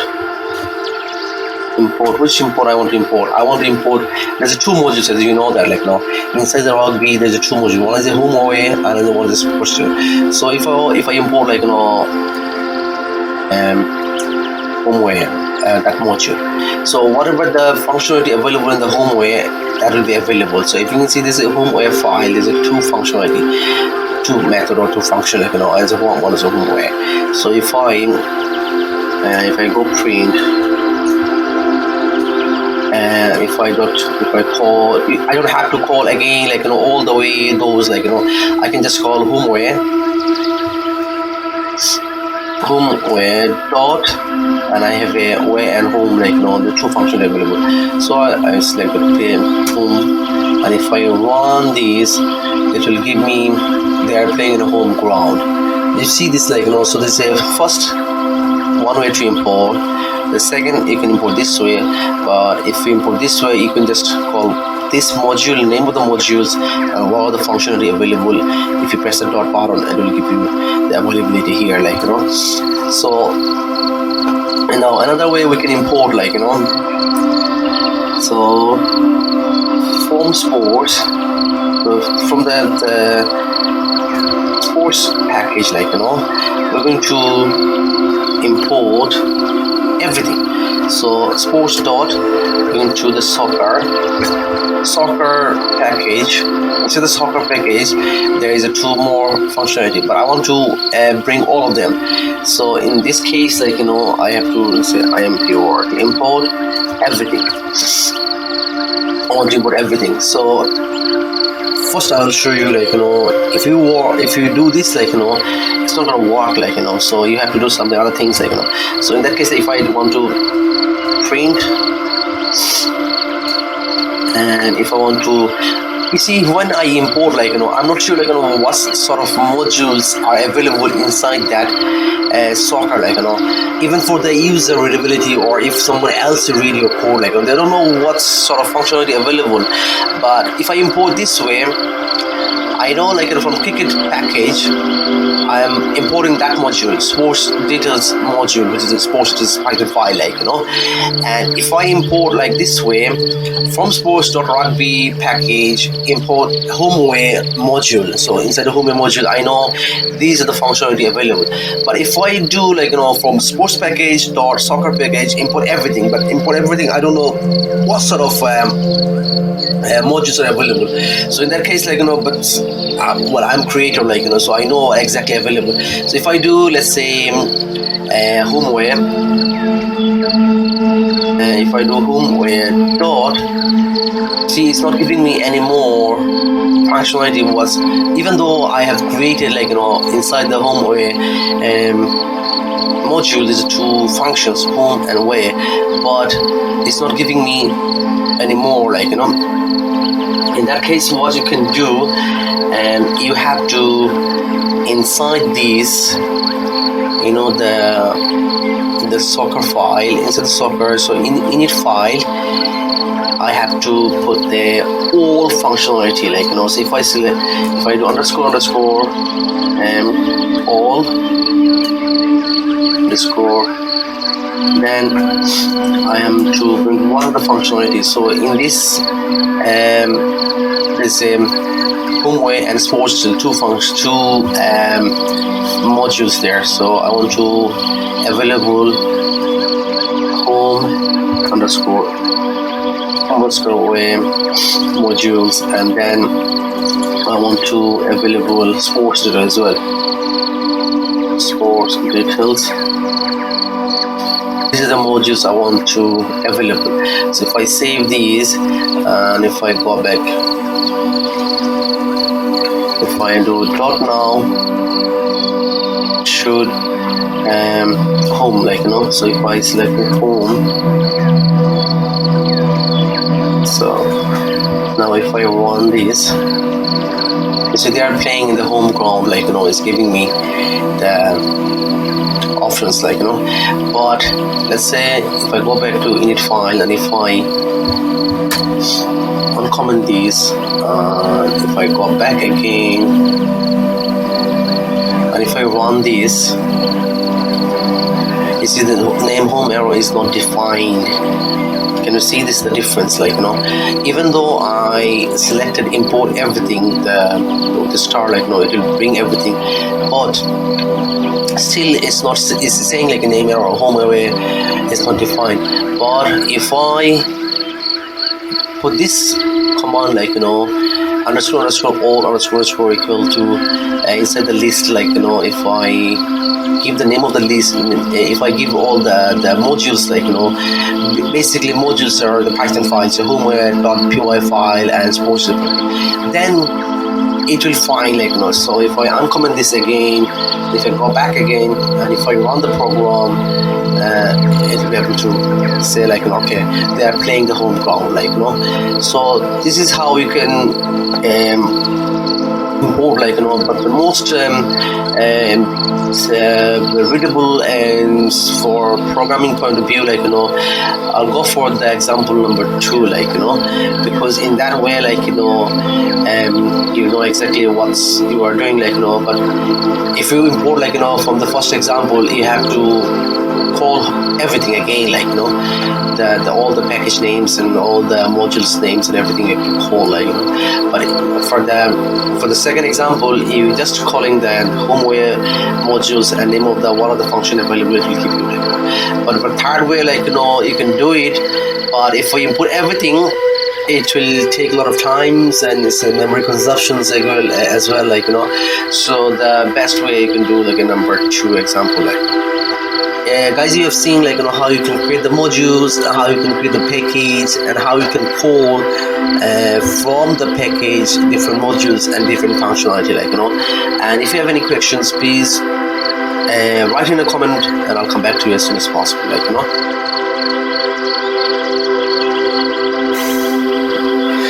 Now, in these sections, we'll see object-oriented programming, like here we will clear object-oriented programming concept, like what is object and what is class, what is method, so when you go through example step by step, everything will be clear, so let's start it now.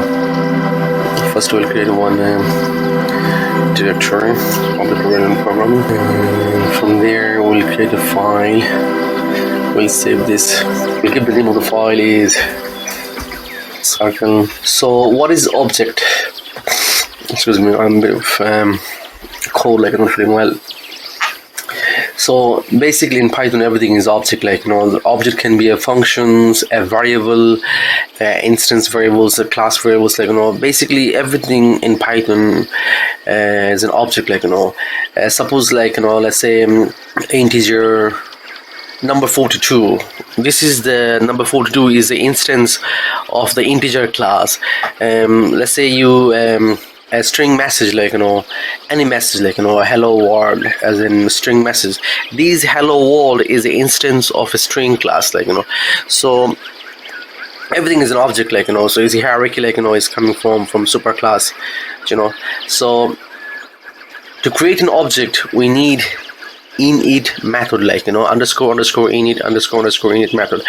And if we don't use it by default, Python use init method, to create an object, you can pass instance variable through the init method to create an object, so we'll go through examples, and let's start now. I'll put my notes, so it'll be easier for you to follow later on.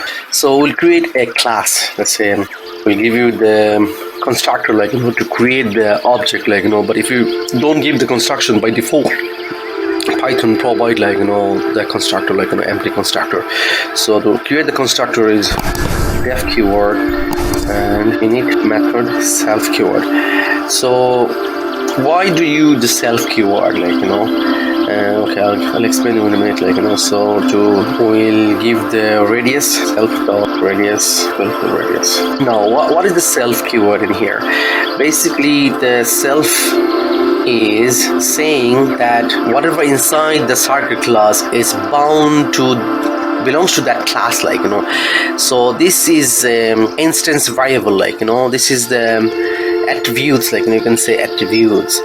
So basically these radius attributes is belongs to this circle class, so I'm saying the self is bound to that circle class, and if you don't put the self, it's not gonna work, whenever you create the class you have to put the self keyword for any method, inside method, or for any attributes. So it's very important, to put the self keyword in the first parameter as the first argument, so with this, we can create the object of the circle, we can create as many as circle, with these functions, in the circle, if you want to find area of the circles or calculate the parameter of the circle, we can create the two functions, how to do it, so okay, the functions find area, and remember we have to put the self keyword first argument, self, because self, I'm saying, is bound to that circle class, that method, find area. So what are the formula for the finding the area of a circle, so I'm just going to return I multiply by self dot radius, right? So next we'll, if you want to find the parameter of the circle, the formula for this, first we'll make the functions. If you use the static method, then you don't have to use the self, I'll explain you later, when I'll create static method, so you don't have to put the self keyword, so the formula for the finding the parameter is, on the previous tutorials, you have seen, how you can import, third party, the built-in module, so the pi is setting on the math module, so we'll import, so we just create the class, circle class, and we create the constructor here, and then the two functions, finding the area of the circles and find the parameter of the circle. So we can create the object. So to create the object, what you can do, circle 1 equal to circle. You see, when you creating the object, like, we are passing the one parameter, which is a radius. So whatever the radius, like, we can put anything, like, let's say I'm putting the number 3. Now if I want to see the area of the circle, so what you can do, just print. Now I'm saving in this reference variable, like, the result of this, like, so we'll print out the area of the circle, which is circle1 dot find area. If I run the program, so area of the circle is 28.274443. So this is, you can create as many as circle, like, just putting the different radius number, like, it will give you the area of the circles and parameter of the circle. So if you want to find the parameter of the circle, just copy this line and change the parameter of the circle. So instead of this, you was finding the parameter. So run the program, this is the parameter of the circle is. So once you understand the basic concept of how we create, this is the name of the class. This is we are creating the constructor to creating the object. If I don't put this, like, by default empty init will be created behind this, like, we don't see it, like, if we don't put it, like, and you can create the two functions, like, or two methods, like, finding the area of the circles and find the parameter, like, and here we just creating the object, like, the circle object, and from there, like, for this reference, like, we can call, like, either find area and find parameter in here. So this is very simple. So that's, you can see you can create as many as object, like, so you can, let's say we create the another circle object. So we give the name circle2 and give the radius value 6, and we are getting the value, let's see how much of this time. I have to change here circle2, mistaken here, instead of 1 you put 2, then run the program. You can see this different value now. So basic concept, like, you can create the class and create the constructors, and then you can create as many as object, and depends on of your, this is the behavior of, like, and this is the method is called behavior, and behavior of the class, like, and you can, and the self keyword, like, the very important, whenever you create the class, self has to go as the first parameter, like, the self is saying I'm this variable, instance variable is bound to this circle class. This find area method is bound to this circle class, like, so next we will see, so what is a class, like, we create the class circle here. So basically the class you can consider as a blueprint of an object. I mean, you see we create the class here, class circles. From these I can get as many as circle, like, and you can consider, like, it's type of something. Example as a car class or animal class or big class, anything, like, you can consider as a type of something, and everything or object in Python is an instance of a class. So find area, find parameter is the instance of a circle class, like, as I said earlier, the number 42 is an instance of a class integer, so from a class you can create a new type of object. So here I've created, like, a new type of object here, you see, circle1, circle2, like, so what is the instance? This is the I'm creating instance of the circle, like, instance is a type of something. You can think of like a circle1 is a type of a circle, so the circle is a specific things, and the circle1 is a type of something. Whenever you create the class, like, it has their own behaviors and methods and variables, like so it has to be unique, like you can create it. It's unique, like what is the init in here? So init is a constructor, like it's called a magic method as well, like whenever you see in Python underscore in front and after this underscore and it's called magic method as well. So not only this init, there is like the string underscore string underscore gt, like there's plenty of like a magic method, like we will see the using of the you can see the one of the magic method here, like so I'm going to put my notes here so you can follow later on, like to take from these tutorials. What is a class, how you can create the init functions, and how you can create the object.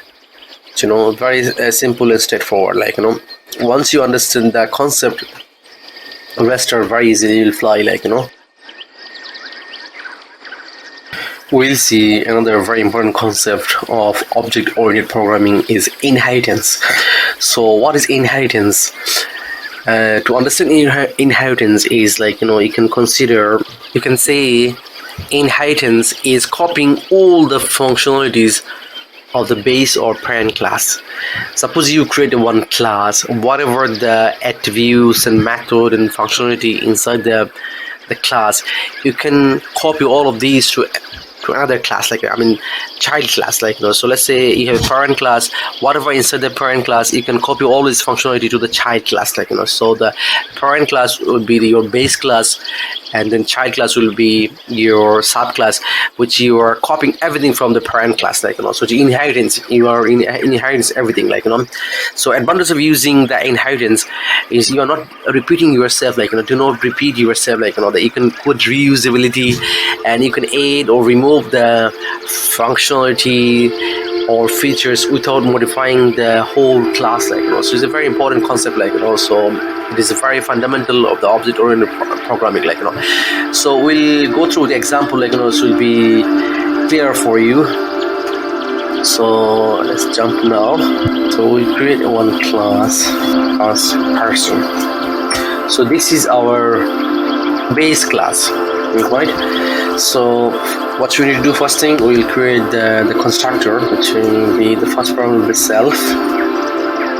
I'm saying bound to the person class. So we can pass the argument, like as a person's name, second name, right? And so we're initializing self dot first name equal to first name, self dot second name, right? So we create the constructor. Next, we can give another method or function of the person class. Person details. So the first parameter will be the self. We're saying that this method belongs to the person class, like is bounding with the self keyword. So what you're going to do, person details, like so if you want just printing their first name and second name, we can give as many as parameter here, like their age, their address, and all this stuff, like you can pass them in instructor when you're creating the person, so you can pass all these arguments, like what we have done here, we just created one person class, and then second we have created the constructor, like and then we create another functions, like person details. Now what we'll do next, we'll create another class and we will copy all of this functionalities, like his attributes and his methods and everything to the child class, like so we create him. Now we can see, like we have created the one class which is a person class, and then we created, like the constructor passing the argument first name and second name, and then we are printing the details of the person, like so here we have created the person object, like and in printing the person details, like now we'll see the example how you can create inheritance, like how you can inherent from the person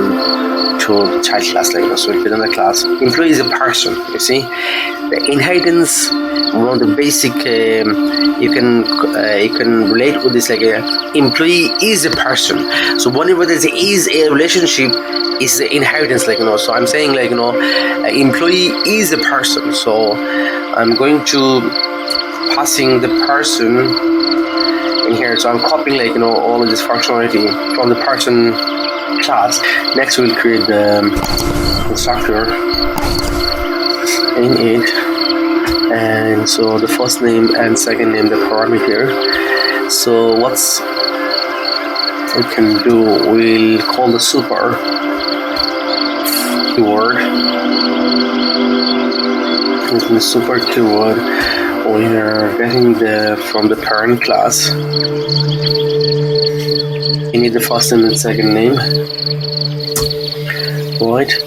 And we don't have to do the same thing the way we did in here. We're just calling the super functions or super method. And just copying that functionality in here. So we can create another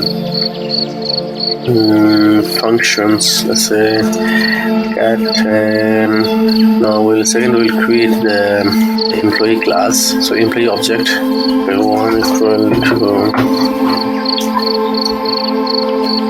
employee, and then I'll bring the first name, which is, let's say, Hassan. Second parameter, the last second name, Hassan Ali. So if you want to print the employee details, employee one dot, I'm going to the details. Because I can get this function because I inheritance the person's class So if I run the program, I can see the Hassan Ali, So this is how you can inherit from your base class. You can put more functionality you can put the employee age, employee salary, employee address but if I would have put the person age and address and details I don't have to do it in here. I can just get all the functionality from the parent class This is the single inheritance and now next we will see the multiple inheritance how you can do it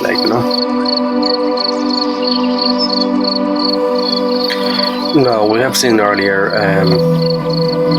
inheritance the simple inheritance which is single inheritance. Now we will see a multi-level inheritance, an example so to do this what we'll do, we will create a couple of classes and we will see how you can copy multiple class to one class so it should be multi-level inheritance so let's start when person class. And remember I said if you don't create a constructor def underscore init underscore it will give empty by default constructor by Python so I'm just going to create functions, give them the person details, the self keyword, first parameter, name, and with the person age, with the print, and with the person. You can do the one line, but I'm just going to two line each of the. So this is one class, okay, person class. So just for example purposes, we're making small, and for time constraint, So let's look at another class. If without creating constructor, the Python will give the empty constructor, So we'll get the functions, component details. So the self keyword, name of the company, and the address of the company. Right. So next we're going to print out those information. So we create the two base class, okay? Base class or parent class or whatever you say, So class 1 to parent class 2. Now we'll create the derived class which we copy to both base class So we give the name of the class employee, so employee. So we're going to inheritance from the persons and the McAfee on the functionality. So for the persons and name of the company, McAfee.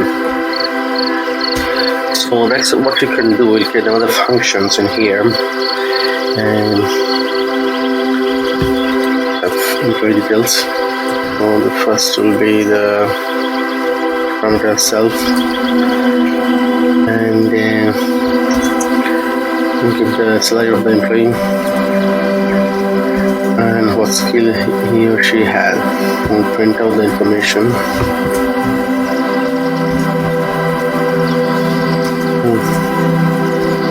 The salary, right, and then next we'll print out the skills. So we create the tree class, two base class or parent class, and we create another class employee, and this employee class is getting all from the persons and McAfee all the functionality. Let's say we have like there is a class variables and anything is there, like it will copy everything. So we'll create the object of the employee. Employee 1,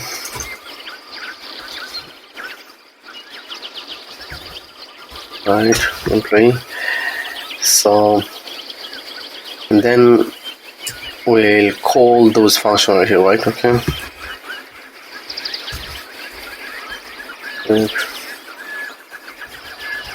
employee object. Okay, so here we create the employee object, like this is where it will be stored the reference, like employee object. So if we call employee 1 dot, see the personal details, like so if you select this is the personal details coming from the person class, like so if you select the name, Mohammed, and then age, let's say give them 55, employee 1 dot, if you get the name of the company, which is like company details. So if you name of the company, then MC McAfee, address, let's say New York. Now I will call the employee class functions. So employee 1 dot employee details. So the salary, give them 50,000 euros, and the skills he or she has Java, Python, and if I run the program, attribute error, string object has no attribute skills, line number 25. So can you see any problem here? So look at this, instead of a comma I put the dot. Now if I run the program here, everything. So the whole purpose to showing this example is here, like the multi-level inheritance, like so we have a two base class, one is the person class and one is a McAfee, like the two parent class, and both class I'm copying all the functionality in the employee class. So employee is inheriting everything from persons and McAfee, like class. So when you design the multi-level inheritance, very careful, like designed earlier, so otherwise things get very complex, like and so this is one of my advice, like so design first, like where to design which class you can copy, which class will get the functionality, like so it's very important, like you should in the paper, like you design first and then you just implement the code later on, like So I hope you understand, like what is the multi-level inheritance, like so you can create more functionality in here, like and you can get all the functionality for the employee, like so next we will see the hierarchical inheritance, like Now we will see hierarchical inheritance example. So let's start now. Create a class employee and create the functions, create details. The first argument is self, and second, what you want to give the details of the name, these are our age, address. So you can print out all these names. So what you can do, just copy this and paste this 2 times. So it will be age of the employee, address to the employee. So let's change the variable here, the age, and next will be address. Alright, so consider this is the base class. So next we'll create one class, give the name of the class, let's say doctor. So doctor is the employee, so is a relationship. You see, the inheritance, the most important concept is a relationship. It is a relationship, like, you know, so doctor is the employee. So I'm going to copy employee class in here. We need the parenthesis, like, so what we can give to the functions. I'm not painting the constructor, like, you know, just by default it will give the empty constructor. Whatever we will create the object of the doctor or object of the employee, it will give the empty constructor, like, you know. So we'll give the, let's say, doctor, what doctor does, like, give the service, like, the patients. Service, first the self keyword. Self, as you know, the self is bound to the employee doctor class, like, you know. So next, and you return a message, like, you know, doctor looking after his or her patient. No, so I'll create another class just to show you the example of hierarchy, like, you know, you can continue, like, you know, copying the base class, like, you know, too. So let's say class teacher is an employee, like, you know, so we'll get the employee, and then we'll create the functions. What the teacher does, teach, self keyword, the first parameter. So the return teacher is teaching maths. Okay, so I'm not making a bigger functionality, like, you know, I think just to give the concept of the, like, you know, what is the hierarchical inheritance, like, you know. So we'll create the doctor class, like, you know, doctor equal to doctor. So now I created one object, doctor, in the doctor 1, and then if I get the doctor 1 details, so what is the employee, the details, doctor, give them the name. So next we'll call again the reference, doctor 1, what the doctor does, service, like, you know, the 2 service. So in that case I have to put the print command here. Whenever you see there's a return statement, like, you know, you have to put the print, otherwise it will not print anything. But here already I have a print command here, like, you know, so I didn't put the print before that, like, you know.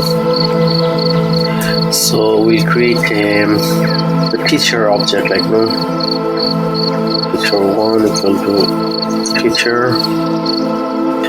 So teacher 1 dot with the employee details, name of the teacher, let's give them something name. Okay, Hassan. Look at this.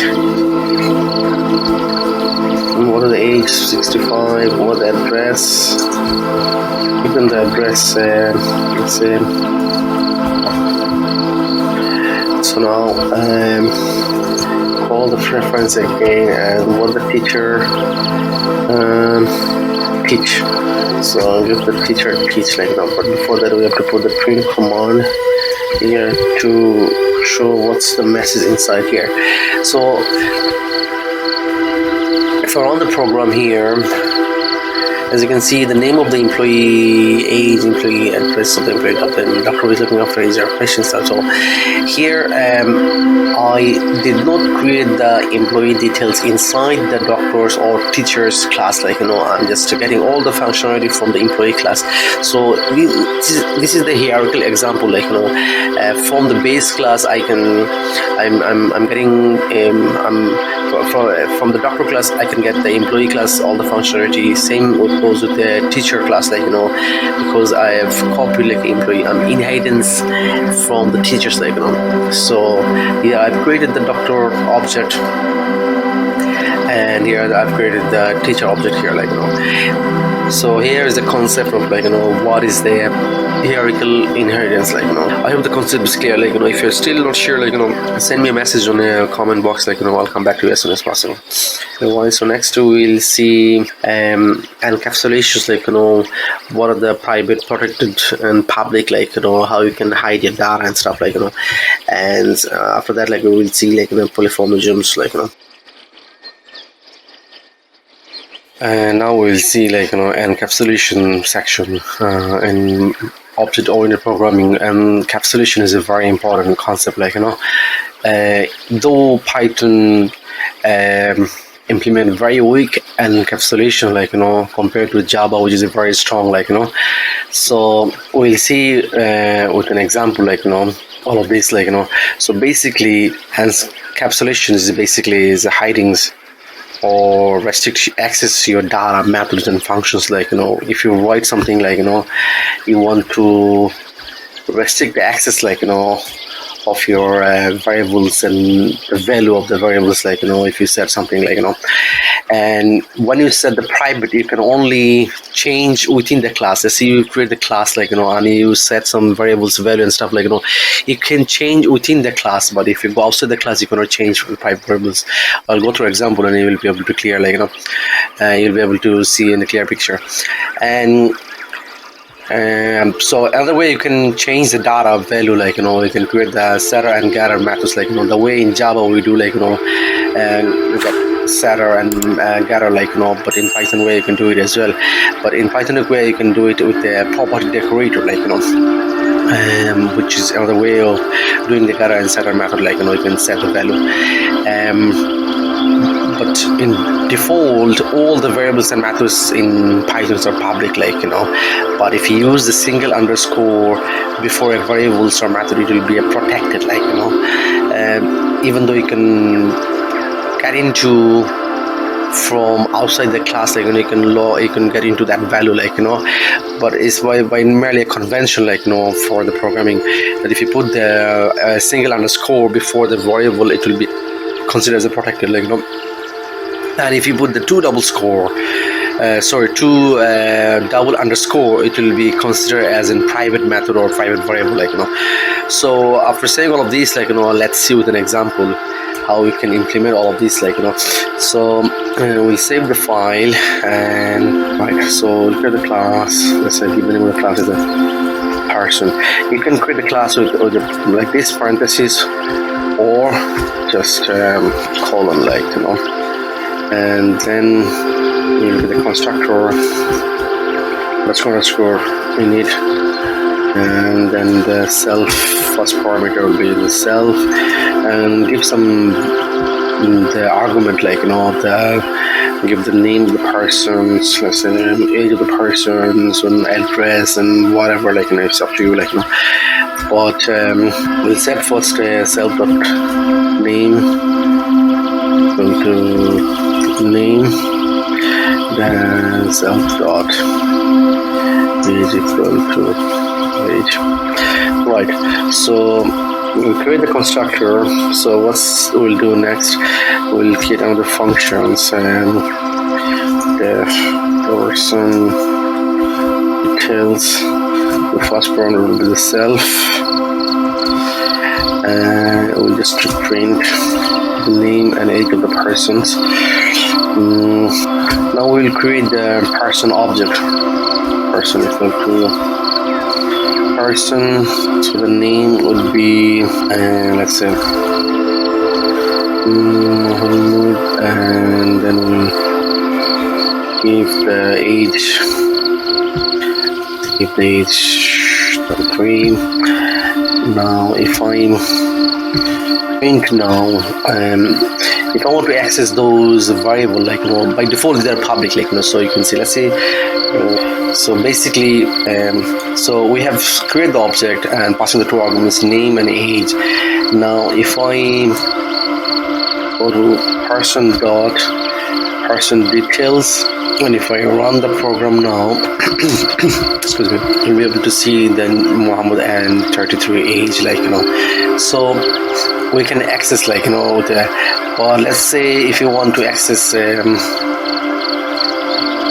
name and age, so excuse me, person dot name, I'll be able to I can able to print because it's a public, you see the Muhammad.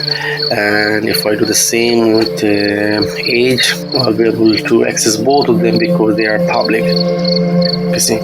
Now excuse me, so example is public. Now the same thing we'll create in here, example protected, so what we'll do, we'll uncomment this first, and now we will see the protected example, so if I put the 1 underscore before the variable, it will be a protected, consider,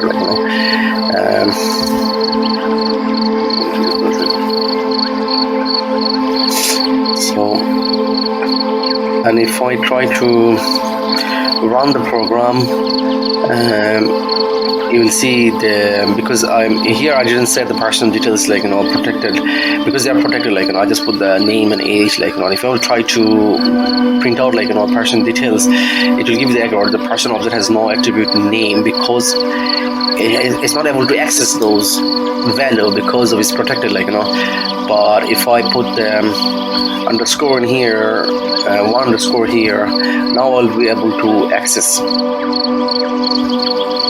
this. So this is another way you can see how you can set your variable as a protected, and there we go. Now if you want to access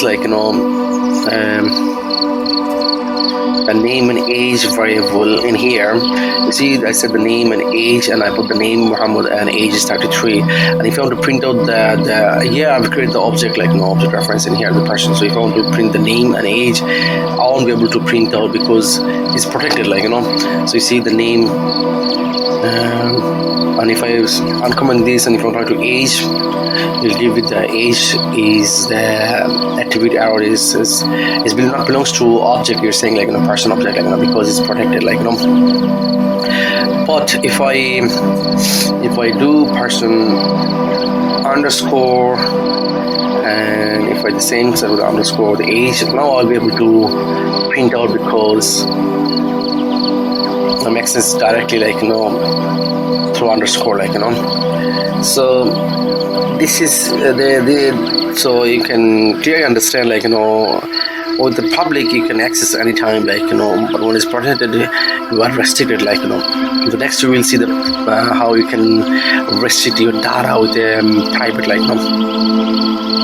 so we'll create another example here, example private, right. So what we'll copy all of this again, and now we'll see how we can do, excuse me, with the private, so before the private variable we want to make private, you have to make it 2 double underscore, so let's try to print out person details first, personal details, because you see here I've set the variable private, but I set in here the protected. Let's see if I can print out, like, you see, because it's private, like, I'm not be able to print out, like, it's protected, like, but if I set the private, I'll be able to print out the person details, like, but if I try to access name variables and I want to try to print out, like, trying to access the private variable, you see, it's giving the attribute error. So they're the same thing, same principle applies, like within the age as well, like, I won't be able to print out, you can't able to access that. You see, something, yeah, I should have the other way around. The same thing on the age, like, with the private I cannot access even with the directly calling, like, you see the attribute of the person object has no attribute name. So even though I set the name in here, like, with the private, I'm trying to access, like, private variables, it's giving me errors. But if I set these protected and protected in here, and if I try to access the protected variable, I'll be able to, you see. But the moment I'm making it a private, I'm no longer able to access that variable, even though directly from here, like,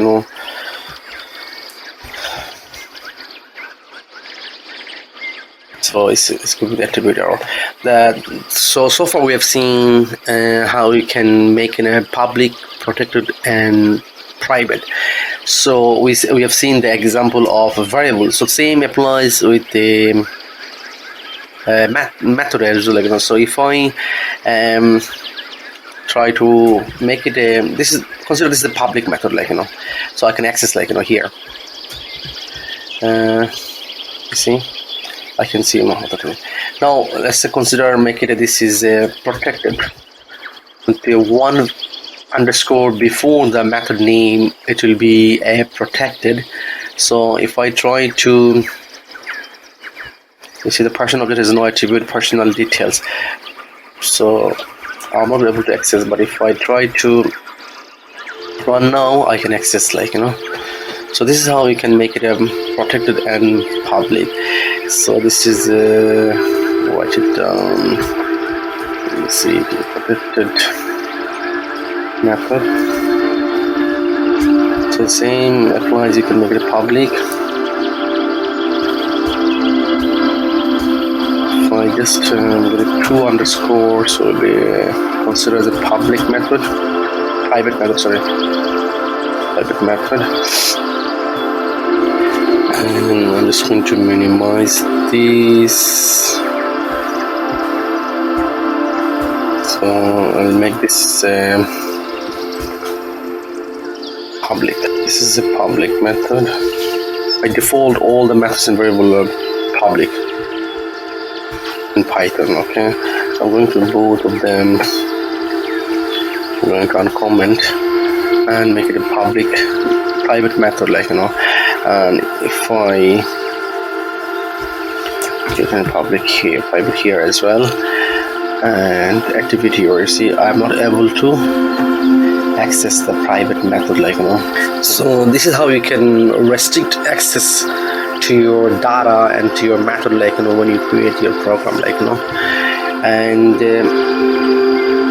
next we will see, like, how you can make your variables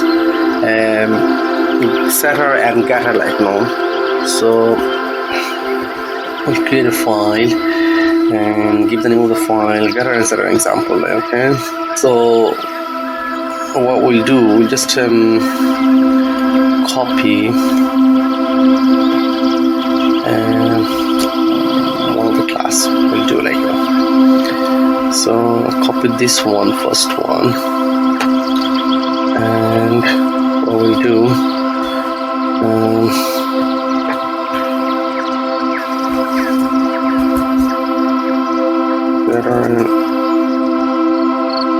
Consider example.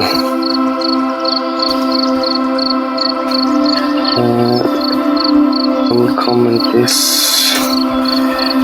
So here, let's say I have set this private, okay, and to make variable getter and setter, like you can do this, like Pythonic way and Java's way, like getter and setter, like so we'll go through, like so we'll see now how you can do the getter and setter, like first you can do def get name. All is only where you create the method, like for the self care is the first parameter, and then print self not underscore name. And if you want to get age, so that age, the first one is self, and the next will be just to print self dot age. Now either you can do get name, set name, get age, get set, so do here like the set name self dot underscore name equal to name, and the next we will do the same with the age as well, like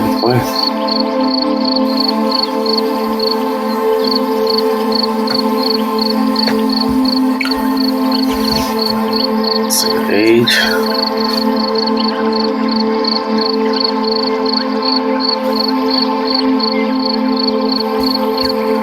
Age is going here. I have to put the name variable here and here.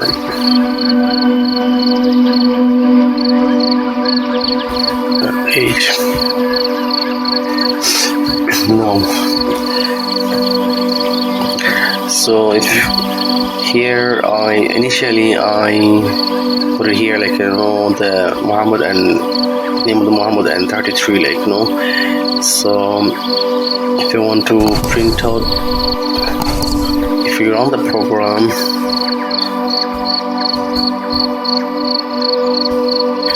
be able to see now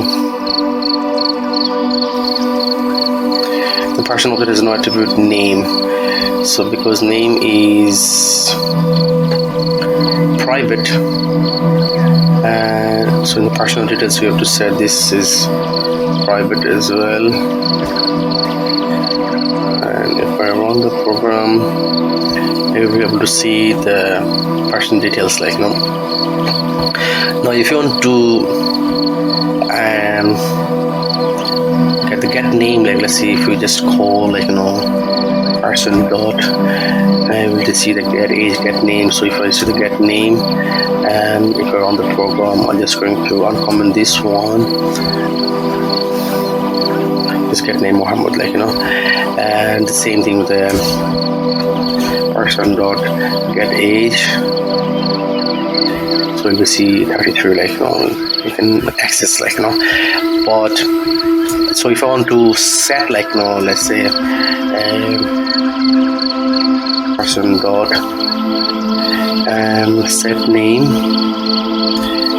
so let's say the Hassan.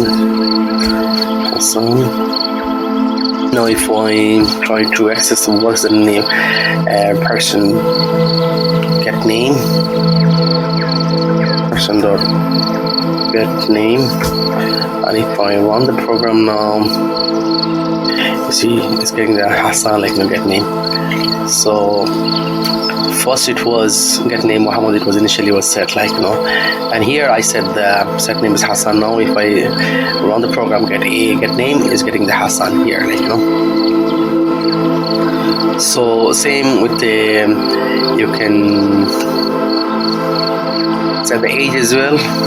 So person dot set age, let's say 45, and if I person dot set age, so we'll see the Hassan and 45. So this is another way you can, even though it is setting the private variable, you can set and get the value through this method, like get name, get age, set name, set age, like this is another way you can do. So another example we'll see, like Pythonic way, like the property, like you see, set the property. So get her set her methods. Okay. So next we will see the same thing with another way, like so get under file and save it, like getter and setter example 2. Let's see, under 2. And what we'll do, we'll just get the copy whole thing, like to saving our time. And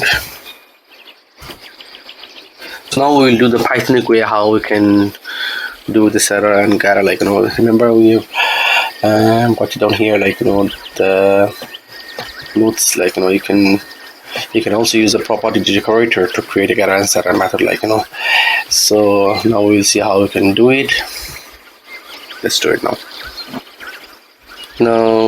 Pythonic way, how we can do it, getter and setter, like all we have to do is on the top of the method or function, like you put the @ sign and write the property.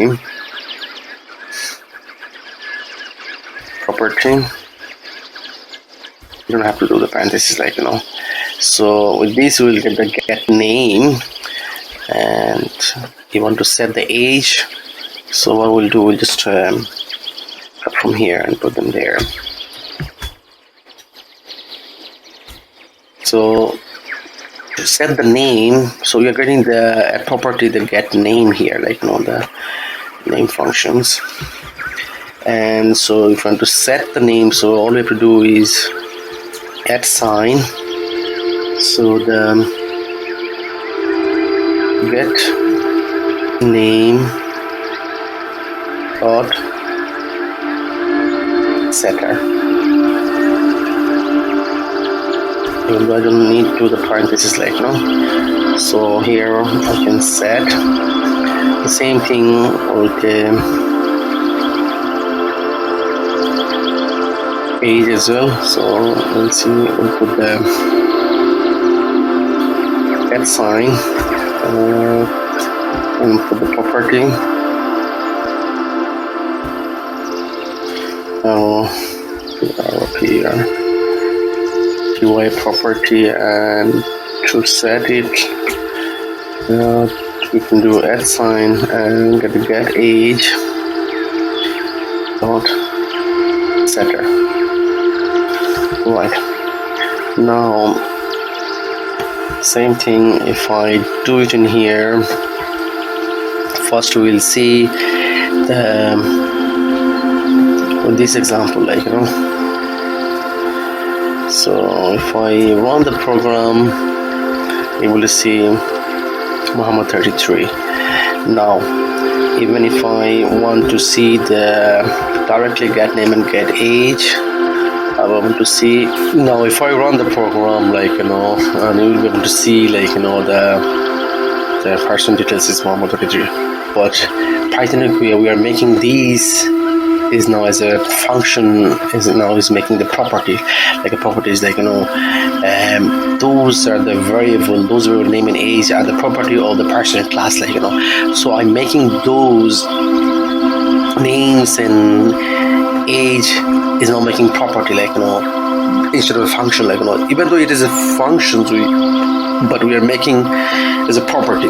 So to access those, like to property, the get name and get age, like I don't have to put parentheses anymore, because it's now one sort of variable, like the get name and get age. These are the property of the person class, like so if I run the program, you'll be able to see the get name and get age, like similarly, if I want to set the name and set the age, like I don't have to put the parentheses, because it's a property now, like it's no more like a function, even though I created the functions or method, like but I consider it the property. So set names, let's say we are setting the Hassan, and if I want to get the name, just take out the parentheses and set the age as well. Let's say if I set the age 51 and get the age, take out the parentheses, like and if I run the program now, and I'll be able to set and get the age as well, like it's with the Hassan and 55. So the difference between, like Pythonic way, like whenever you set as a property, now the name variable, you can give the name anything, like that get name is getting the property instead of a function, like so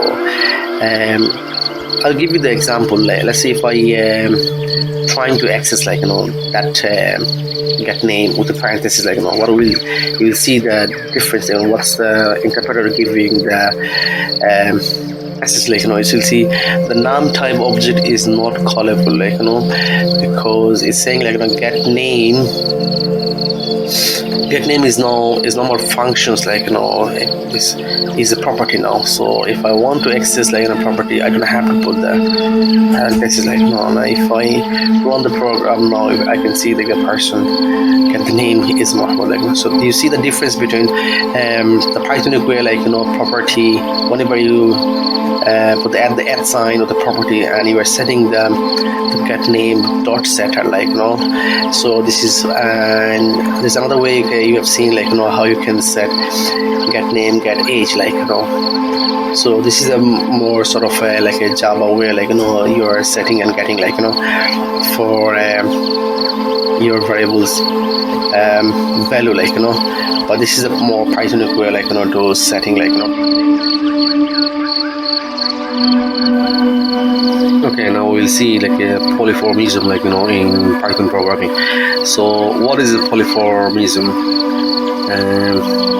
We can say, like actually polymorphism word came from the Greek word, like so if we divide the polymorphisms into two parts, like a poly, first part is a poly, which means many, and morphism, which means second part is a morphism, which means forms. So that means many forms. Polymorphism means many forms. So in software, when you're writing codings or when you're doing programming, like we can do a method, like can be transformed in many forms, like so we'll see an example, like let's start and put my notes, like so you can follow later on, like right. Let's start now. So we'll save this file first. Remember we did the first example, like the circle class, which is in here. So if you copy that class, and we'll go through, like how we can do with the different forms, like to do this, let's say we click on the class, the class shape, like so inside the shape, like we'll make two methods, like def and find area. So the first parameter is the self keyword. Look at this. Right, and we'll just, we are not going to implement, like that method in here. So just enter the pass, like so say we'll create another method, find parameter, like find parameter. First parameter is the self, and same we'll just find pass keyword, like so you're not implementing in here, like so here we create another class which is class circle, and we are going to inheritance the shape class now. So we inherit the shape, so before we go for polymorphisms, I want to clear one thing here. So what we have done here, we create the class shape class, and inside the shape class, we just we didn't implement the method, we just create the method like a find area and find parameter, and these two methods will implement inside the circle class, because we inherit the shape class here, so we can get all the functionality from the find area and find parameter. So we just create the constructor here, we'll pass the radius, so the find area, for the circle, we'll pass the radius, and the formula to find the area of the circle, which is pi. We just implement, we import a pi from the math module, and so with the pi value is a 3.14. So pi multiplied by radius multiplied power to the 2, whatever the radius will pass, and it will give me the find area. Same with the find parameter, the formula is 2 multiplied pi multiplied by what of the value of the radius, so we implemented, that's two method, same. So the whole point is, the polymorphism, it can we can be a different form, this method here, find area and find parameter. If we write a different class, let's say class rectangle class, and if you call the shape, we inherit the shape class, so we can now implement the find area and find parameters a different way, the different forms, but the same method, but implement will be different, it can change a different form. This is what the whole purpose of the polymorphism, so to do this, we'll create the first constructor, underscore init. So first parameter is self, so to rectangle, which is a height and width, so height and width, right, so self dot height, okay, height and self dot width,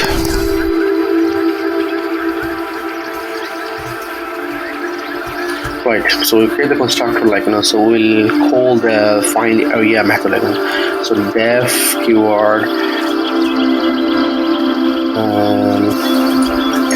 find area, so the first parameter is self, then we will implement we implement that find area method in here, so to implement this, so we can put the print command, or you can put the return. So if you put the return here, when you create the object, and if you want to see the value, you don't have to you have to put the print, and if you put print in here, you don't have to put when you create the object later on. I'll show you later on, okay. So we'll put the return here. To find the area of a rectangle, what you need to do, just get the multiplication of the width and height, so self dot height multiplied by self dot width. That will give us the area of a rectangle, and so we'll get the find parameter of the rectangle. So find parameter of the rectangle, self keyword first, so then what we do, return the formula for the find the parameter of the rectangle is 2 multiplied by self dot height plus dot width.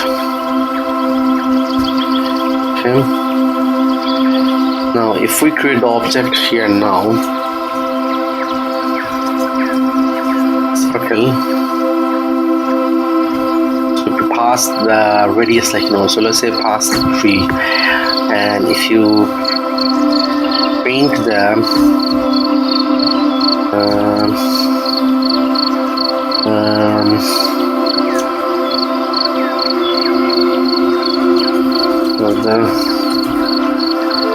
circle, which is circle dot find area. So the same thing if you print here perimeter of the circle, which is just called circle reference, so we create the object in here and see the circle dot, so find perimeter. It will give us a result in here. So we'll create the rectangle object here now. Rectangle, same, we'll pass the width and height. So height, let's say give them 4, and we give them 6. And so if we get the area of the rectangle, what we'll do, rectangle dot find area, and the same we'll do perimeter of the rectangle.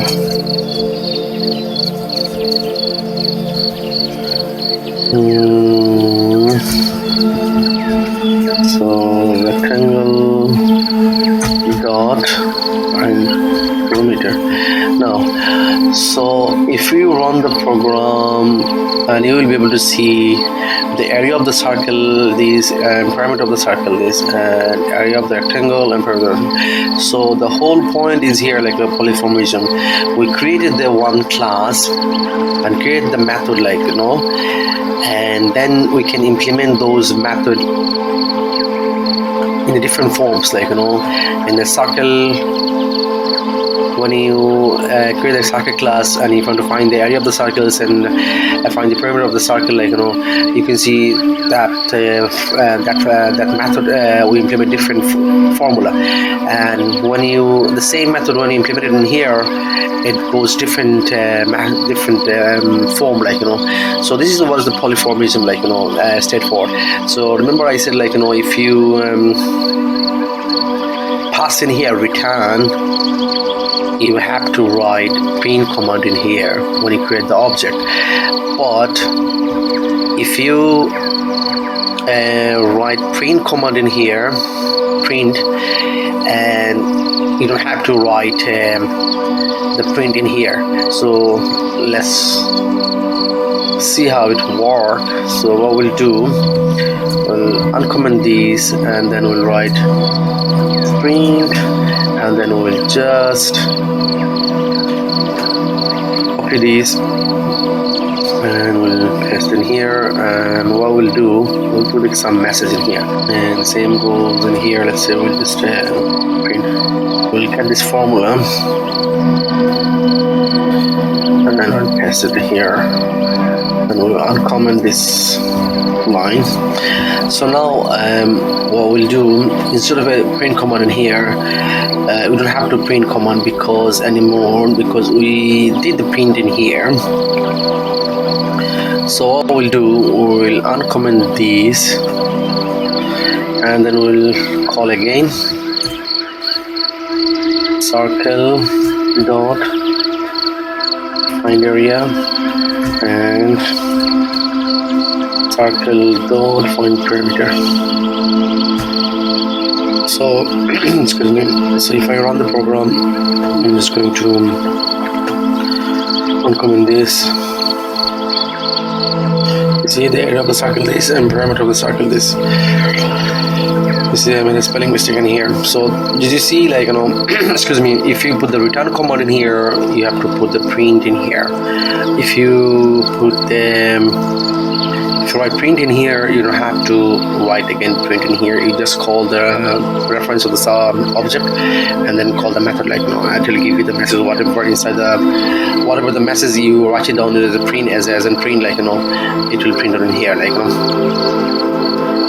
So next we will see a strong way we can make a polymorphism, like,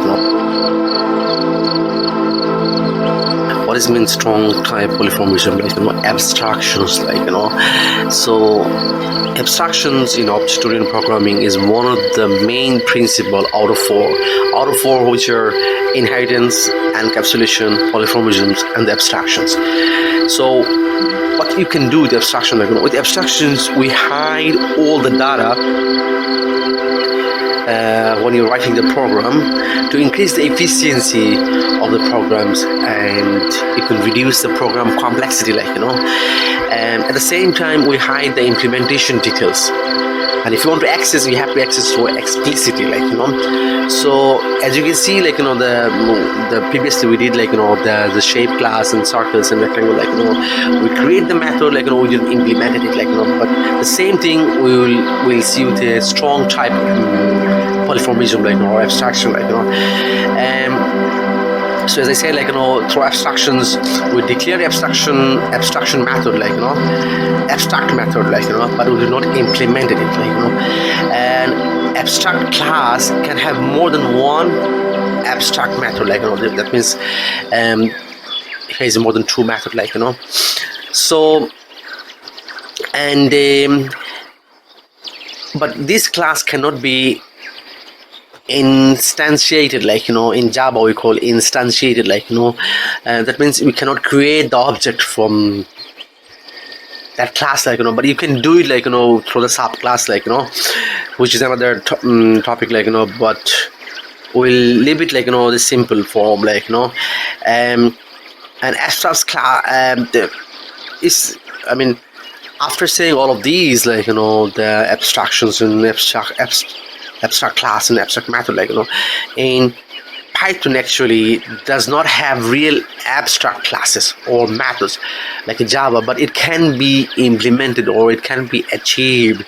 So in Python, abstract class can be implemented using the abstract base class, which is the ABC in short form module, and that module name is ABC, like, so let's jump through example, like, when you're writing a code with example, like, the things will be more clear. So let's jump now. So we'll create the file, and I'll put my notes here so it'll be easier to follow later on. And these are very important, like, if all the concepts are clear, like, for the interview you'll be flying, like, if anyone asks you, like, what is the abstractions and how would you implement and all this stuff, you'll be flying, like, trust me. So the same thing what we'll do, we'll just copy this whole thing, like, and we'll implement here with a strong way, like, strong type. So what we'll do, we'll put it here. So first thing what we have to do, we have to import the module, like, so from ABC module import ABC and abstract method.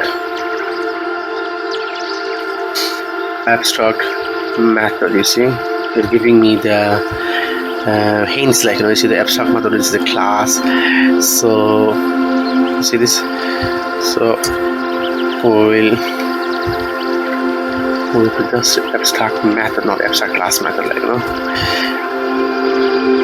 now. So what we'll do, so we create the shape class here, and we just put the decorator, which is @ sign, and we'll write abstract method, like, so we'll just put this text abstract method, and the same thing we'll copy here, put it down here, abstract method, like now, and then what we'll do, and pretty much everything's same, like everything will be same. And if you run the program, so basically we'll save first.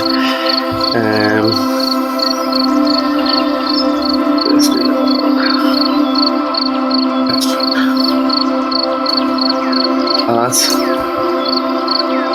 method example, right? So basically pretty much everything same. I'll run the program, and as you can see, with the same result, like so I'll take off for all the rectangle as well. I'll comment this, and if I run,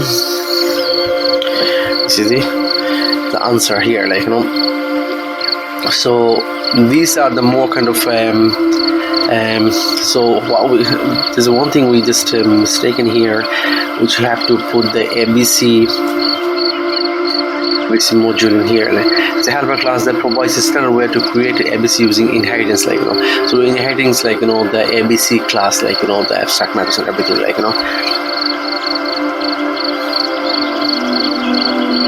so pretty much everything same. So what we'll do, we'll create another example, so it'll be more clear for you, like so we'll create another file here, save extra class, for example 2 now. So we'll start another example now. Okay, now we'll see another example of polymorphism, so strong type of abstract polymorphism, like so how we can do it, like let's now. So first thing what we'll do, we'll import the abstracts method, like from ABC module, and abstract method should be abstract method, not abstract class, right? So we'll create the class. Let's say we'll create the animal class. That's the ABCD abstract base class, and then we'll create a couple of methods, like the abstract method, like so we just abstract method, and then let's do the get method. We'll pass the self keyword, and then we'll just we're not going to implement anything, like in the method, like we just get a couple of methods, like and we'll implement those later on to the other class. So let's sleep, play. You can create different methods, whichever you like, so now what we'll do, we'll create the class, another class. Let's say we'll create a class, a cat class, which will inheritance from the animal. So cat is an animal, so we are same time we are implementing the inheritance concept as well here, and so whenever you write it down the abstract method, so you're passing the abstract base class, you have to implement those methods, if you don't implement those methods, the program won't run. So I'll show you an example, so if you have to implement, so def it, so we'll just simply pass the message, print message that the sleep method is sleeping now, and so the last method is play. It is very happy and playing now. So same thing, you can make out a class, a dog class,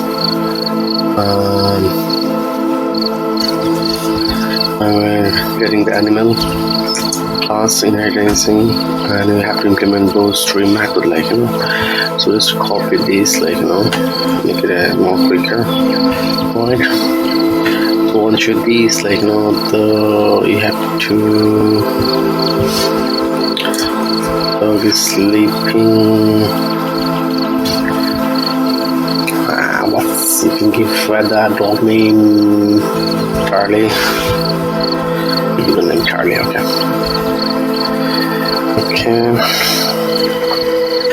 So we created the true class, like you can create as many as class, like but whenever you pass the MVC, the abstract base class, and you're making the abstract method, and whenever you inherit the animal class, you have to implement those methods, like and if there's any properties there, like we have to implement them, like so we create the object now here,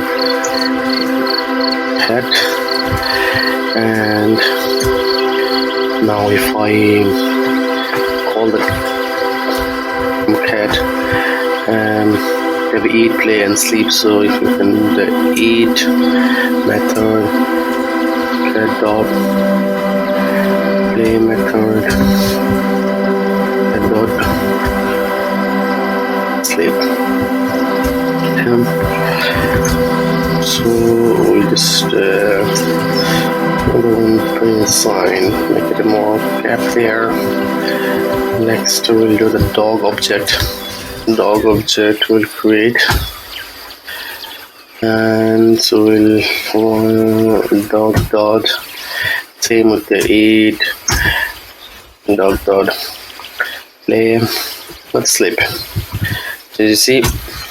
So if you run the program, obviously you will see that cat is sleeping now, blah blah blah blah blah blah blah, right? So let's say, like I going to not implement, like two more methods, just only one method. If I run the program, you will see you give the errors. Can instantiated abstract class cat with abstract methods play and sleep.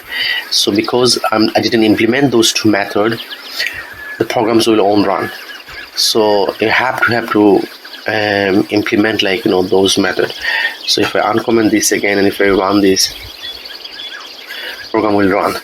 So basically, whenever you inheritance, like ABC, like after, because you have to implement, like there's no way you can get out of this, like pretty much, like you can see polymorphisms and abstracts, like how you can implement on your real scenario, like so let's say we just created the method, like but those methods are keep changing their forms on a different class, like even though the method are the same names and everything, but they can change when you implement them.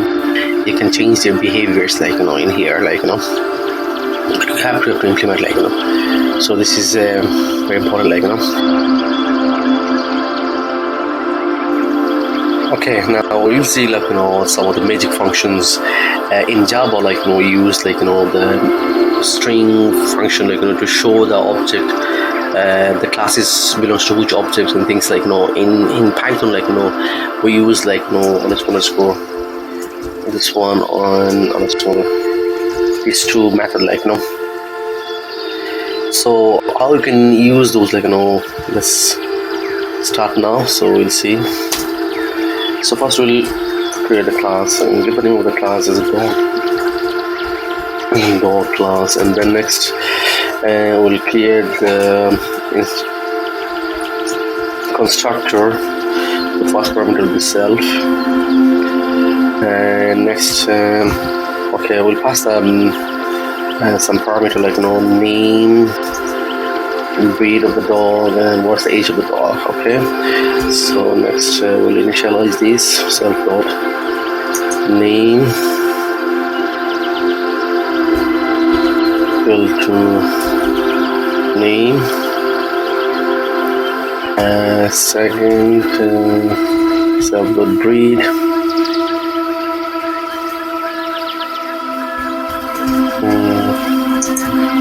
breed.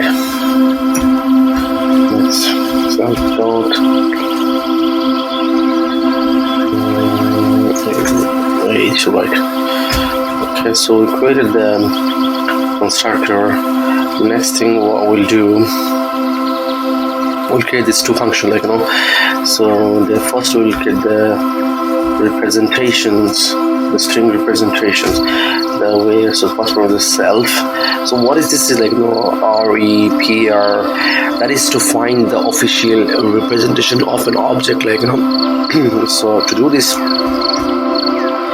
we'll just give the message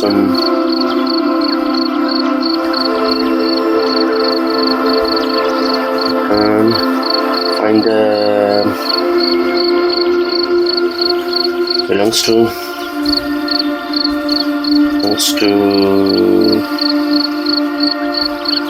class of, and the next we'll do is the name of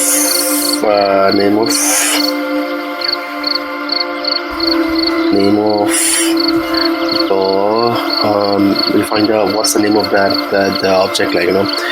Second, breed of the dog,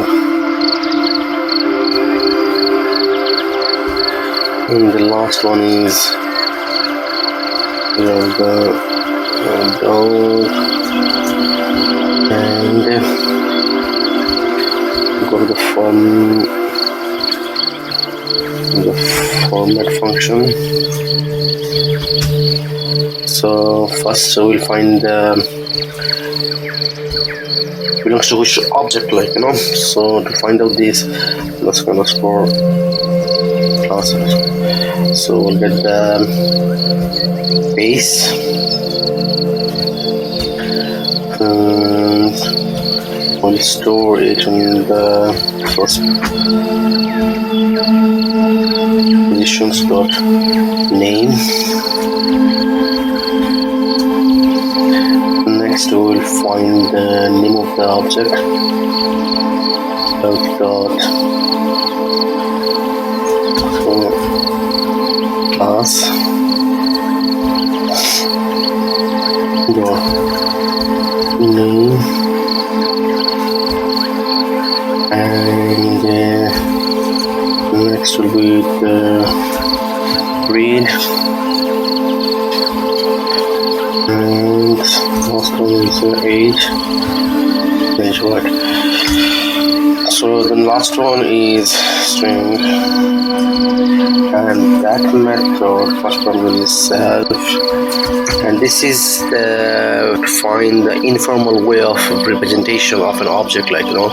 So if you use the both of them, like, you know, by default Python will use this one, and if you have if you have either anyone, like, you know, Python can use either one, this one, that one, like, you know. But if you have both one is present inside the class, Python will use this one, like, you know, the string one. So just to get the message, like, you know, is the name is, so just get the name of the dog, like, you know. But you can, if you want, you can get the breeds and age and all this stuff, like, you know, all the string representation, like, you know. So the format, and let's look name, just look at the name first, okay. So now we'll create the object of the dog. So if you leave the empty, like, you know, it's not gonna work, because when you create the constructor, like, you know, it passes the 3 parameters, so you have to pass this 3 parameter to create the object. So name of the dog, let's say what sort of breed it is, let's golden, and how old is the dog? Give it 10 years old, like, you know. Now if I print, like, you know, dog object, it will give me this representation of the printout, because it will give me the print representation of this one. So if I run the program, the dog name is Rita, like, you know. So but if I use if I want to use this one, so do use just print, and then next you can two way you can use, like, you know. So repr rip, let's go Frank rip function, and then get the object name dog. On the program, type object is not subscriptable. Line 17, what is saying is that, so what's happening here is line number 17, there's something wrong here. So right, you see this, I give the class name wrong. So if I run, now we still have a problem in the line number 17. So what's happening here? So we fix the class, can we find out self class dot base is right, should be s, and then if you run the program, now as you can see, if you use this function, it can give you this version of the object, like, you know, it's belongs to a class of object. It is the object name of this dog object, like, you know, type of dog. Breed of the dog is a golden, age of the dog is a 10. So there's another way you can do it, like, you know. So it should be just keep in some bit of space. Other way you can do it, we'll call the dog object dot underscore this representing function. So if I run the program now, you can see, so there's a two way you can do this, these functions, calling this way or that way, like, you know. If you put in here, like, you know, the string functions, former self.name, and then if you do self.read,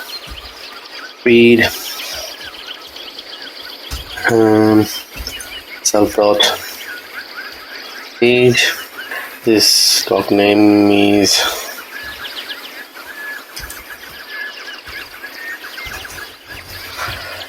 right. And now if I run the program, so this dog name is Hierarchical, is type of the we'll just put some message in here, retype is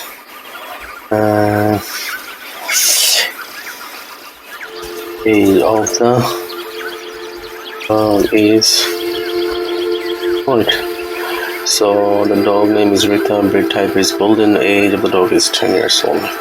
So this is how you can, the way we use the string method in Java, like, you know, in the Python is way, like, you know, either this one or that one, like, you know, representation of the dog object, like, you know. But you can use different, like, you know, like the print functionality as well, like, you know, you create the function, like, you know, and details of the dog, like, you know, all the stuff, like, you know. So I hope you understand, like, you know, how you can use the representations functions and the string function, like, you know.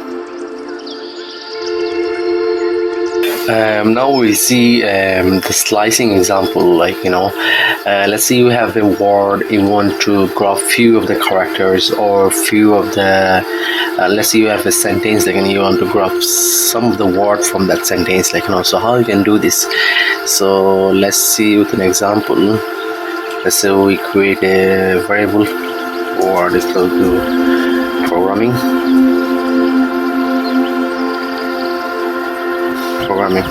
So let's say as you know, in programming, like, you know, in any language, like, you know, Java or Python, like, we start from the index from 0. So if you start from the 0, so 0, the P is in location to 0, like, you know. So if 0, 1, 2, 3, 4, 5, 6, 7, 8, 9, 10. 10 character there, like 10 position. 11. Actually, the 11th characters, but if you start from the P from the 1, 1, 2, 3, 4, 5, 6, 7, 8, 9, 10, 11. But in programming, start from the 0th position. So if you want to see like what's in the 0th position, like so if you want to see like what's in the 0th position, so the word the 0th positions, and out, you will see the P there. You see. So if you want to see, let's say in the 10th positions, which will be N, which will be the G, like the 10 positions, like and if I do the 11 position, it will be out of index, like it will be the error, the index error, like out of range.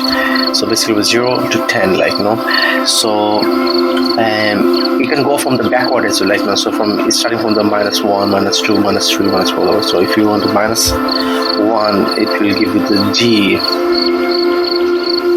So you see the G. So you can go from the, if you go from the forward from the 0, and from the backward, it will be -1, like So this is how you can grow up, like a few characters, like and if you want to, the other way example, let's say if you want to see from 0, start from the 0, colon, and finish to the 4th, but exclude 4th. So 0 start from the P, so 0, 1, 2, 3, 4. So the 4th position, start from the 4th, but exclude that 4th position. So it will be only P, R, O, G, Pro.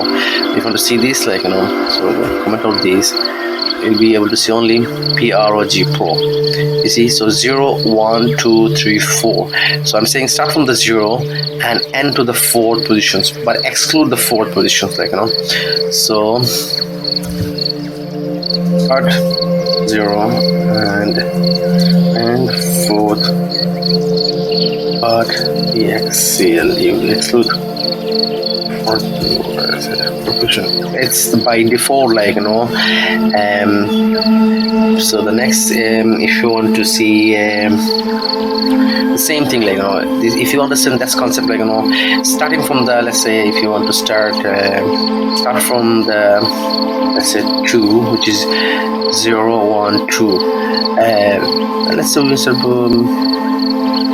G, and it's a 3, 0, 1, 2, 3, 0, 1, 2, 3. Start from the 3, gra, G, and you finish on the G, R, A. So it's 3. I want to finish 4, 5, 6, 7. So 7, 8. So it will be P, G, R, O, M, M, I, and 8th position is I. So I will be excluded. So if you want to print these, you'll be able to see G, R, A, M, M. So basically, you're starting from the 0 and to the 8th positions, but exclude the 8th positions. Like this is how the slicing works. Like and the same thing will be the in backward as well. Like and you can do another example. I'll just show you there. So if I do like this, I'm saying like starting 0th positions and end to the 4th positions. So starting with 0, 1, 2, 3, 4, but exclude the 4th position, like so if I run these, you will see PROG. So here I did this, so you can write the same thing, this one and here.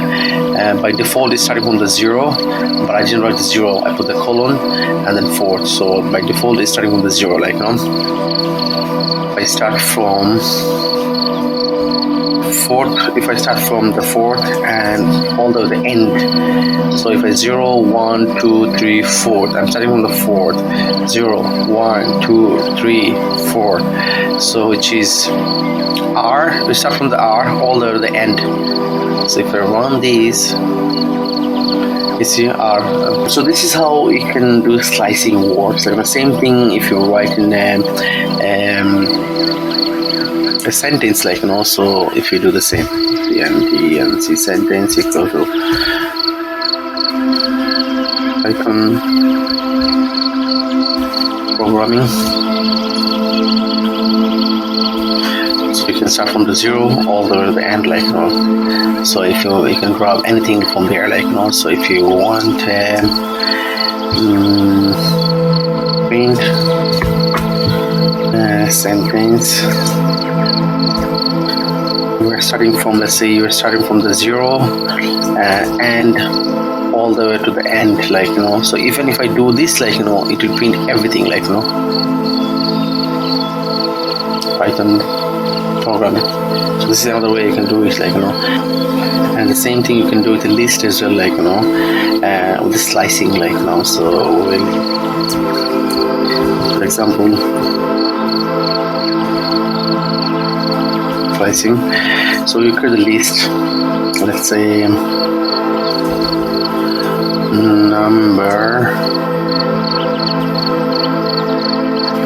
numbers list 1 2 3 4 5, and you want to go up the 0th position, which is the 0th position, like now. And number, and on the program you will see the 1. Okay, so, and even if you want to see everything was in there, like, you know, the same thing which you have done with the sentence, like, you know. So if you on the program, it will basically give you the whole list, like, you know. So the same you can do with the list, we can do with the string, like, you know, the slicing as well works. And you can, inside the list, we have seen in the basic series, like, you know, how you can change, how you can add, how you can remove, like, you know, from the list, like, you know, as well. That's the basic series I created, like, you know. So if you're not sure how you can do this, you can watch my basic Python basic series. So it also works as a step as well, like, you know. So let's say I'm just going to put a few more numbers there, 6 7 8 9 10. So I want to start from position 1 and step, either, you know, go from step by step, like, you know, from forward, like, you know, by 2 or 3, like, you know. So how you can do it, like, you know. So you can see numbers, I want to start from 0 and move forward by 2.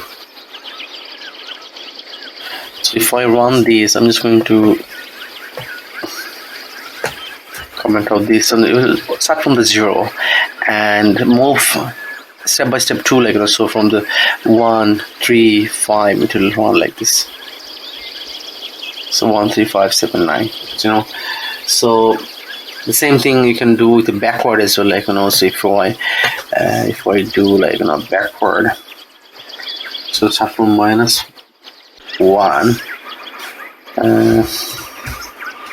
-1, so start from the 10th, and then it will go 8, and it will go 6, like this. So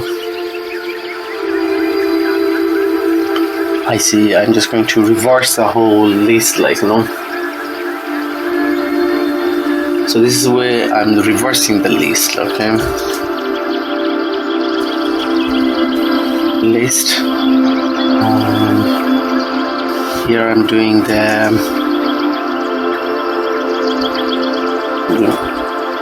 forward by 2, you know. This is called, like, you know, steps, like, you know. We're going to step, like, you know. And if I do this 3, like, you know, 3 steps, so you can see how you can 1, I'm going to 4, so 1 2 3 step 4 to then go 7 to 10, like, you know. So this, you can play with this. So I'm saying start here 0 and to the end, and every step 2, like, you know. So start 0 for the end, and step by 2. This is what it's saying, like, you know.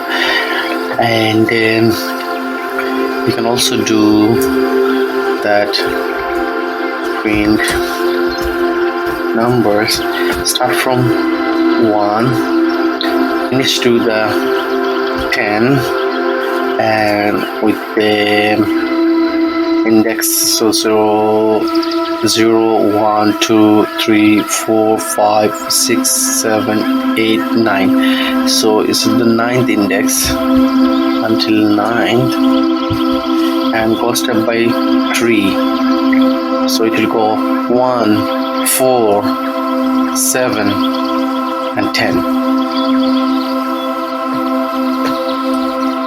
So comment out this 2, 5, 8.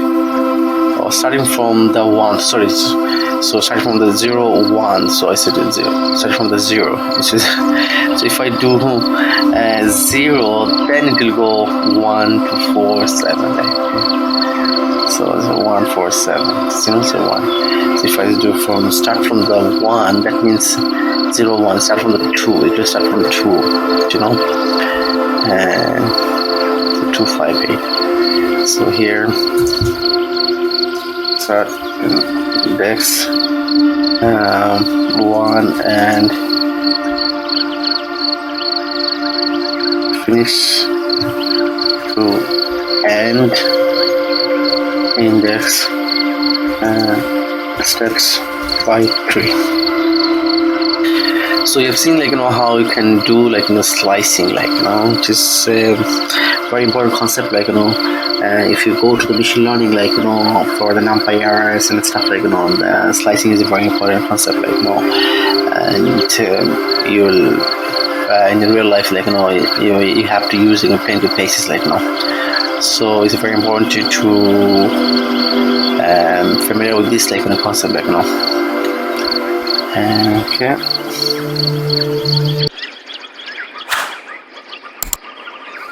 Now we'll see the regex part, excuse me. So regex is also called REs or regex pattern, this is available in Python through the RE module. And what is basically regex? Regex is a sequence of characters that form a search pattern, and using this pattern you can specify the rules for a set of possible strings that you want to match or you want to search, and this set of strings might contains English sentence or email address, and if you work in a localization, you want to convert different language, and there's a lot of search pattern, so you can use the regex in that case, and there's plenty of places, basically if you want, whenever you want to work with the strings, the regex comes very handy, and each language has their own way of regex, the C# and Java and Python, other languages, they have their own way of making conditions, so here is the matter of characteristic, you will see a lot of times, whenever you want to search something, for a string, you want to do those with those characters, some stuff, you can make a condition, so they have their own meanings, each of the characters has their own meanings, what it does, so whenever you use those, you see whenever you use the period, it use to match in a single character, so except the new lines, whenever you, excuse me, and whenever you see the caret sign, that's also used to check if the string start with certain characters, let's say if I use the character ABC, if I have a string ABC, that means I have one match, because the condition is is used to check if the string start with a certain characters, certain characters, so here you see the BS is no match because it starts with the B first, and here you see ABC one word and ABC another word, so there's a match there, starting with the A. here's no match as well. So same whenever you see the $sign, this symbol is used to check if a string ends with a certain character, and caret is the start and $ is the end certain characters.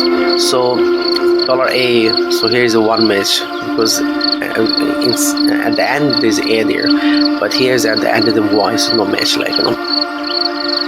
So the $sign, this symbol is used to check to match 0 or more occurrence of the pattern left to it, like, you know, which is saying that, you know, whenever we see like it has a cab, like, you know, so A, B, there's a one match because there's a one pattern left, like, you know, the B there, and here is no match as A is not followed by B, because there's a, after A, like, you know, it should be, my character is like a cab, like, you know, B should be there after A, but here is the N, so there's no match there, like, you know. The class is used to check one or more occurrence of the pattern left to it, like, you know, one or more. Here is a 0 or more, here is a 1 or more, you know, some condition, like, you know, there. So you need to remember this, like, you know, it's very hard to remember, like, you know. So the best thing would be, like, you know, my recommendation is to write a cheat sheet, like, you know, and put it in front of you, like, you know, so it'll be more easier, like, you know, to do when you are working with the Regex, like, you know. And the same with the question marks, like, you know, it's just saying the question mark symbol is used to match 0 or 1 occurrence of the pattern left to it, like it's more similar to the $sign, like, you know. And the brace is to check a repetition of the pattern left to it, like, you know, example A, B. This means this at least has to be A certain times and at most B repetition. So what I'm saying is, let's say B 2, 3, so B has to be from at least 2 times and at most 3 times. So A, B, C, B, C is a no match, like, you know, because A is there's only once, and here, like, you know, so B is only once, here B is only once, no match there. But here you see A, B, B, A, there's 2 match, 2 characters there, so 1 match there. And here there's it's only 1, like, you know. So here you can see there's first 2 times and here is 3 times, like, you know, so 2 match there, like, you know. So this is basically whenever you see the brace and if there's a condition there, it has to be at least 2 and at most 3. So here's at most 3 times, at least 2. And the bracket, why the bracket is used, like, you know, is set of characters is used you want to match, like, you know. Bracket is used to specify a set of characters you want to match, like, you know. Let's say I use the bracket inside the bracket A, B, C, so I have A there inside the bracket, like, so 1 match, A, B 2 match. How are you? Here is only, you can see there's only 1 A there, so the 1 match there, like, you know. So whatever the inside the bracket, whatever the strings, and you want to match certain string, like, you know, then it will give you the number of match. And you can also specify the range, like, you know, using inside the bracket. So basically A-E, which with this sign, like, you know, which means, like, you know, it's same saying, like, you know, A, B, C, D, like, instead of writing these, you can write A-E. Same with the number as well. And another thing, like, you know, you can skip, like, you know, certain characters, like, you know, inside the bracket using the caret symbol, you see, which I'm saying, like, you know, not include, like, you know, and that means, like, you know, using caret symbol at the start of the square bracket, which is means that any character except, you know. So basically inside the bracket A, B, C, D, that means any characters except A, B, C, D, like, inside the string, like, you know, if I want to. And same here, like, you know, the numbers, that means any non-digit characters I want to skip, like, you know, those characters. And the \/ is used to skip characters including all meta characters, like, you know. I mean, whenever you use the \/ even you can skip those brackets and stars and question mark, all the meta characters, like, you know. And alternation, which is one sort of the or, like, you know, it's also or, it's called also all operator, like A or B. So E, F, G, no match. A, D, there's a one match. A, C, B, D, there's a three match there. Like either B, here's either A. So alternation is just a straight line, like vertical line. You can also or like and what you use a group like for the sub pattern like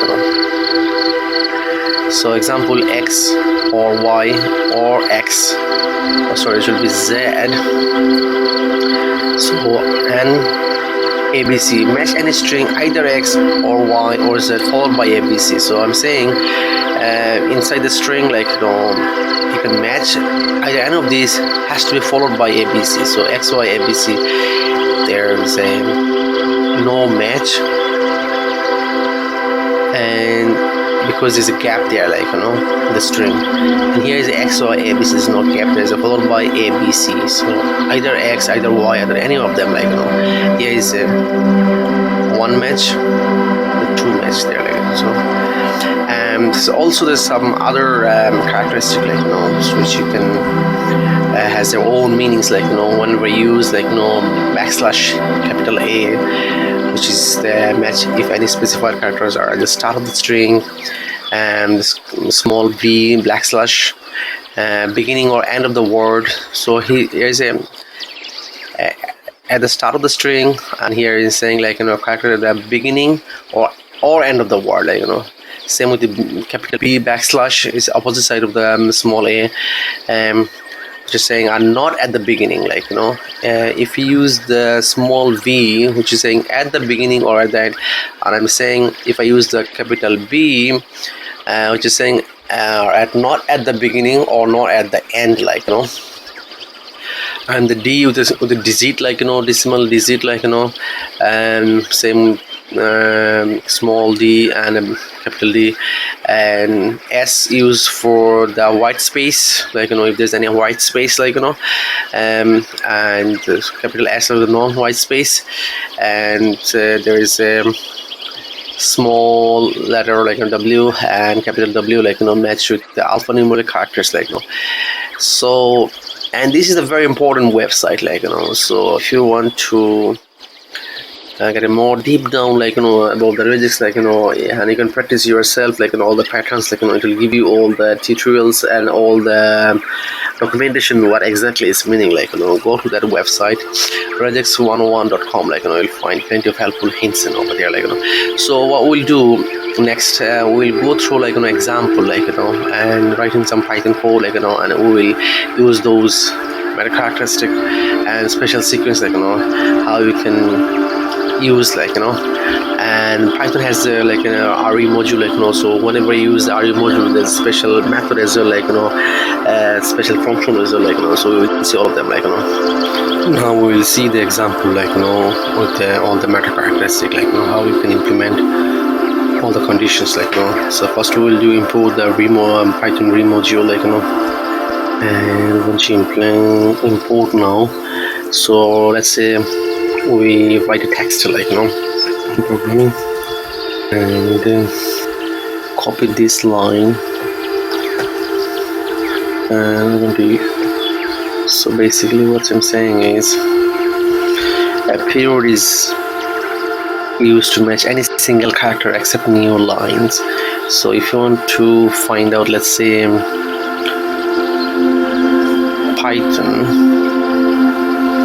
so result what you can do, so for the RE dot we'll use the find all method like so you see the find all first one, and so we're going to do patterns. We want to let's say I want to put py and then I want to put that dot in the period side, so th and then on, so I'm looking for the th like so basically the single character with the one dot is a t and this dot means h like so I want to find out this like and from the string will be the task text. So and now if I in the result will give me the full word, like Python. So I'm just going to make it bigger and run the program. So you see the Python, so why the period is used. A period is used to match any single character, so I'm giving the condition, so the find from that string what's in between this py and on, so this dot will bring dh, so this is how you can use the dot, so next we'll see the caret symbol, the caret symbol is used to check if a string starts with certain characters, so how can you do it? Let's do it now. Let me show you how you can do it. So basically you want to check if the certain string start with a certain character, so we have we imported our module, so we have a text here, Python programming, so we can do it in we can do it here or in here. We go in here, we can do it here. Okay.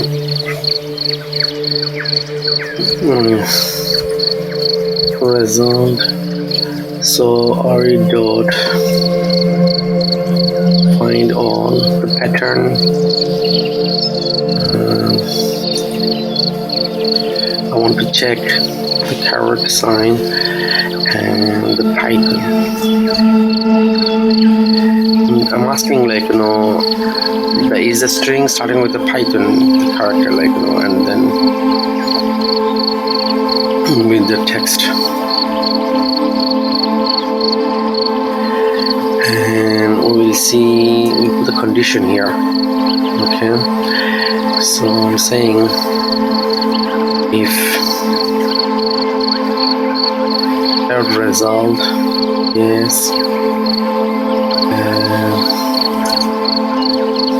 string start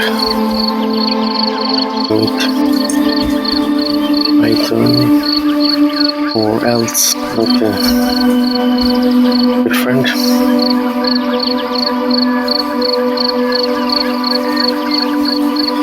Different character. Excuse me. So I'm going to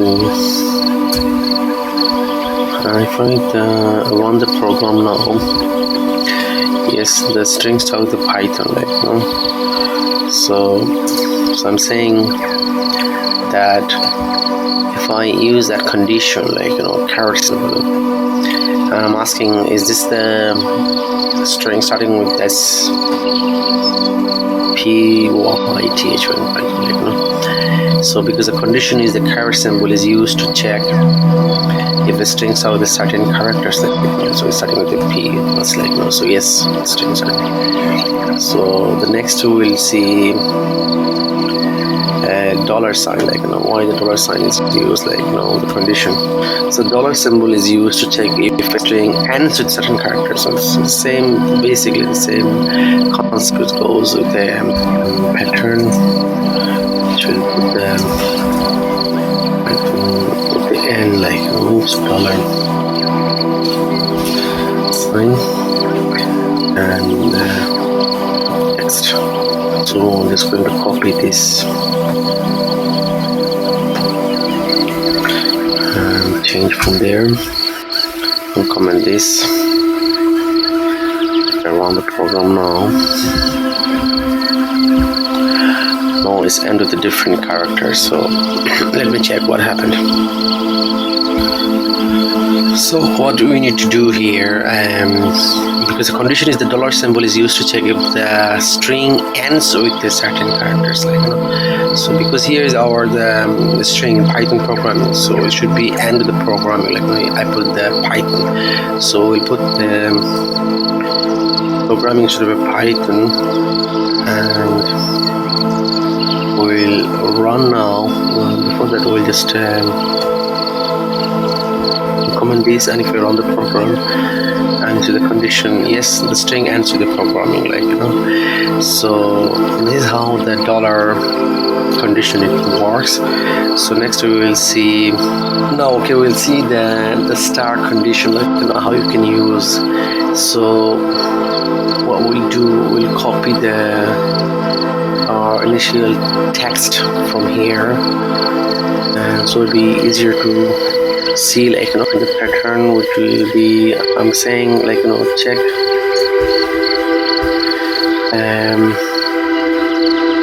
the star the end character, and the string is the text. So what I'm saying is it will set 0 or more occurrence after py dot, how many ends there, whenever the last end will stop here, so if I print the star result, you can see it will stop in with n here. Python, programming without G, so let's say if I want to use just O instead of n, so it will stop in here. See the last O here. So the Python programming, so if I start with the M, so stop in here. So 0 or more occurrence, so this is how you can use a star condition. Next we'll see the what else after star, the plus. Okay, plus condition we'll see. So we'll do just right. Example 5, the plus condition, So let me show you how you can write a program for the plus condition, you can say it is similar to a star condition, here is saying 0 or more, and I'm saying here is a 1 or more, so just copy all of these and paste it here, and instead of a star result we'll put the plus result.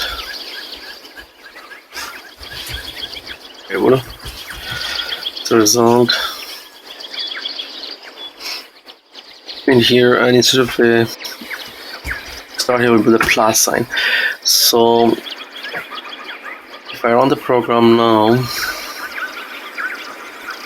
it will give me this is a plus symbol is used to match 1 or more occurrence left of the pattern left to it, so it will stop in here.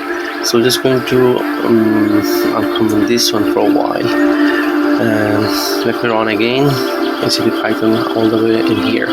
So if I just run same put at the end there, it will go all the way to the Python programming, at the end. So if I just do the H, it will stop in here. Outward throw PYTH, because after that there's no H anymore, so it's just found only 1 and stop here, so this is how, it's all clearly says the condition, so just need to implement those condition on the programming, so the next after plus, what's at the meta character is we'll use the question mark. Okay, right, we'll see now the condition with the question mark, so what we'll do, we'll just copy from our previous results and paste it here and change a few things here. So the plus result with the question result. Results.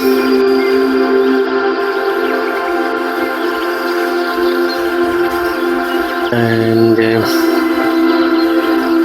instead of these, we'll put the question mark. Okay. And if I do, let's say PY, start with the PY characters, and then I'm putting the N at the end. So I'm saying, let's say to match 0 or 1 occurrence, 0 or 1, it's the condition 0 or 1 occurrence of the pattern left to it, the result will be basically 0, if I run the program will be 0, like, you know, because there's no match there, like, you know, python is not a 0, not even 1 match, like, you know. If I put another text here, let's say text banana as an example, okay. And if I just minimize this one and comment, and if I put here, and if I put at the end there'll be some pattern left over, like, you know. So starting with the BA, and if I put the N at the end, and this is one matching here, like an N. So if I run the program, you see there's one match there, like, you know, which is showing. So you have seen, like, you know, the question mark example, like condition, like, you know, which is saying, like, you know, is used to match 0 or 1 occurrence of the pattern left. This is how we can use, like, you know, the question mark example. So next we'll see after that is the brace, probably, yeah, the brace. Why should we use the brace condition? I'll show you how we can use the brace condition here. Okay, example 7. We'll copy from again the result from the top and then paste it here to make it more quicker and simpler. So I'll comment this one and brace result. This will possible. Brace result, and I'm saying start with the PY and end with the N, and with the N, and you can match at most, so 3. So I'm going to okay, so PY, PHO, and with the N. So if I print out now,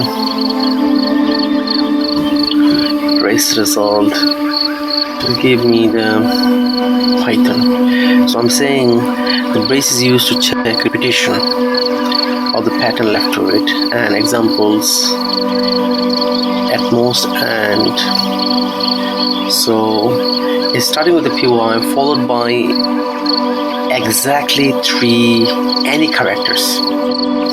Exactly any characters, like that. So and with the N. So here. So if I do PRO, so DRA 1, 2, 3, 4, 5, 6, 7, 8. So if I put the G and the end, how many I am looking for? 1, 2, 3, 4, 5, 6, 7. So the 7.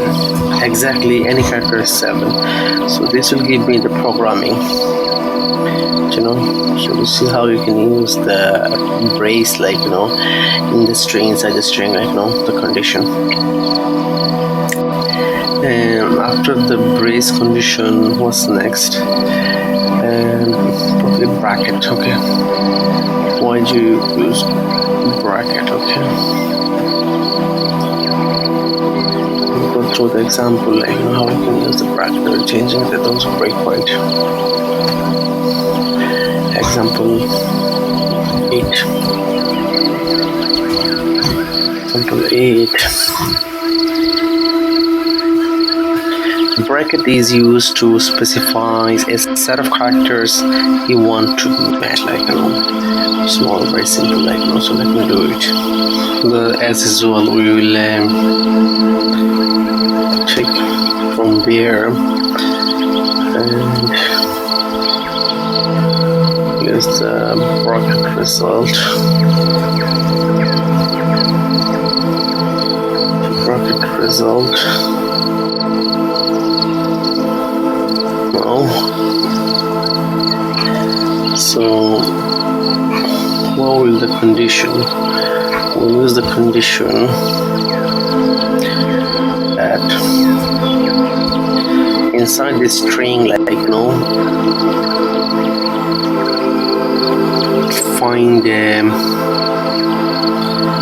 find all the lowercase, starting from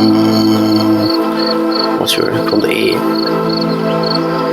and all the way to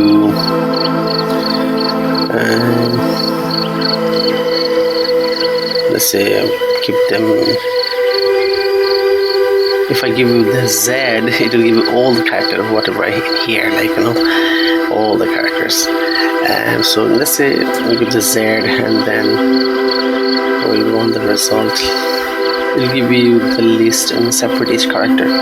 You see, so all the way to YTH. Because the P as in capital letter, they are uppercase, not the lowercase, so they're giving all the lowercase character, and if I do just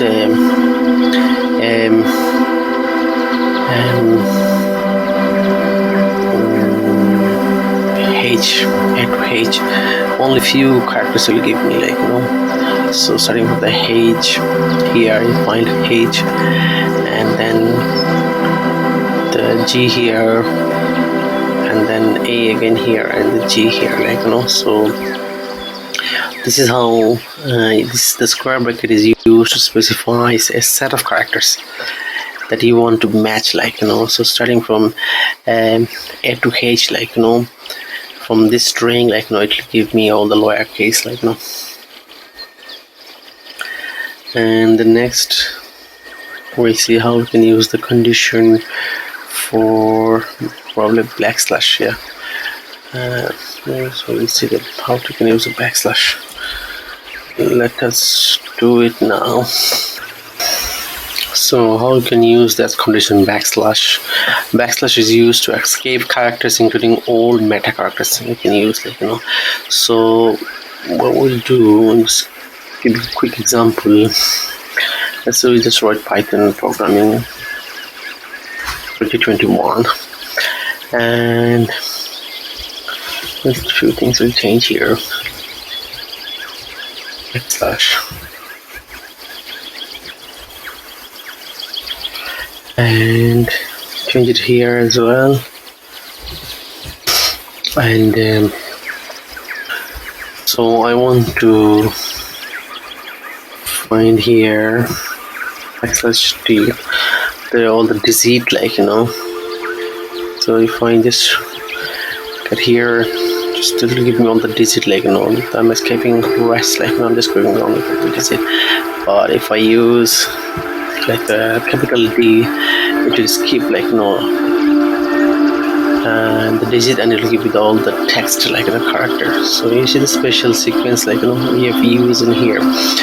So this will match any decimal digit, and this will non-digit character, so you can see here, if I use capital D, it will give me all the character. If I use the small d, it will give me only the digit character, so this is how you can use the backslash, and after backslash alternation, this is similar to or, so how you can do it with the alternation example. So let me do it now. Example 10. Alternation is basically a particle bar used for the or operator, either A or B or C. This is how we can use alternation, So let me do it now.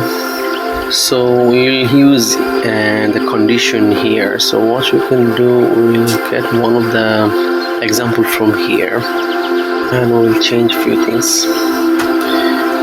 Just a lazy programmer, just want to copy and paste, so alternation result. Change the carrot result to alternation result. So change it here. So I'm saying Python programming in basic,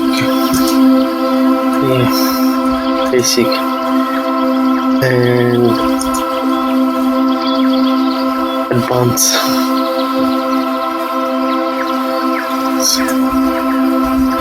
Learning. So I just put the sentence here: Python programming 2021 basic and advanced learning. So if I check alternation result, which is a find all, I'm just going to put BASIC basic and alternation sign is advanced. And the text, I'm asking if the alternation has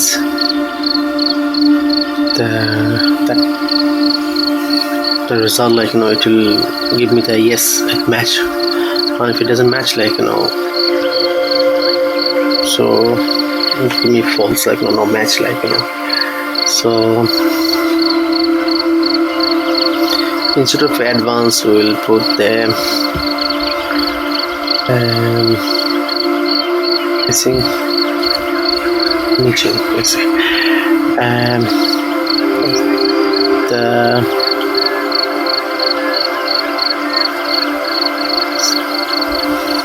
I'll change a few things.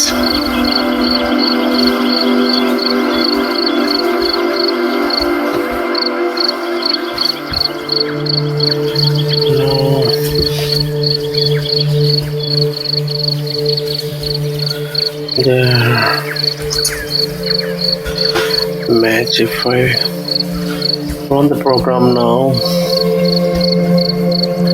yes, there is a match, so this is the basic there, so it's giving me alternation example, that inside the string I have a basic. Let's see if I change here, let's say NLP, natural language processing and machine learning, and it will give me there is no match there, so basically this is how you can use for Regex, the alternation. And so I just change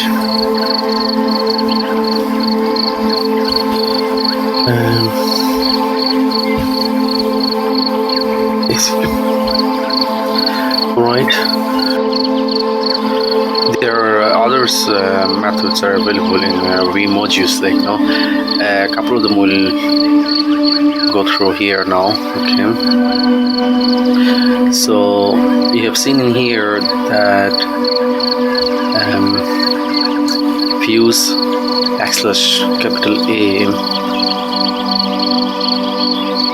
how you can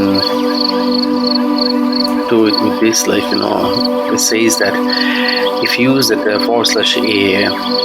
that means match if the specified characters are at the start of the string, so we can use the search functions in that case, from the remodule. So how you can do it,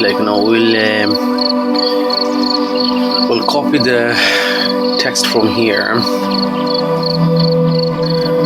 right, and we have the remodules already on top here, you can see we have imported remodule, and so what we'll do,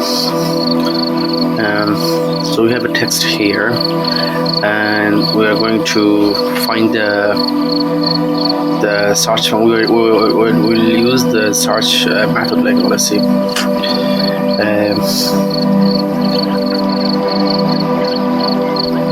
result. So already got search. See the search. So pattern we're going to use the \A, and then we're trying to find out, let's say, excuse me, as Python is at the beginning, and the string would be the text.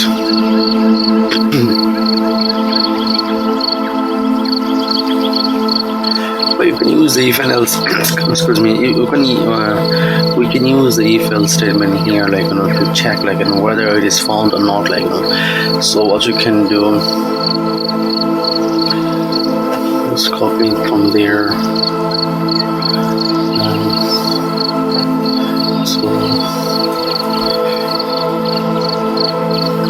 if result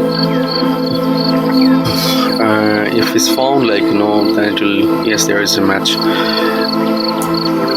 because there is a beginning of the, to run the program now.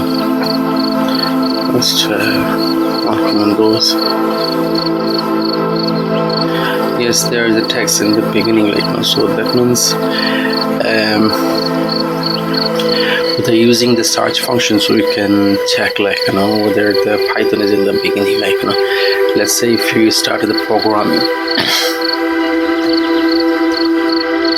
and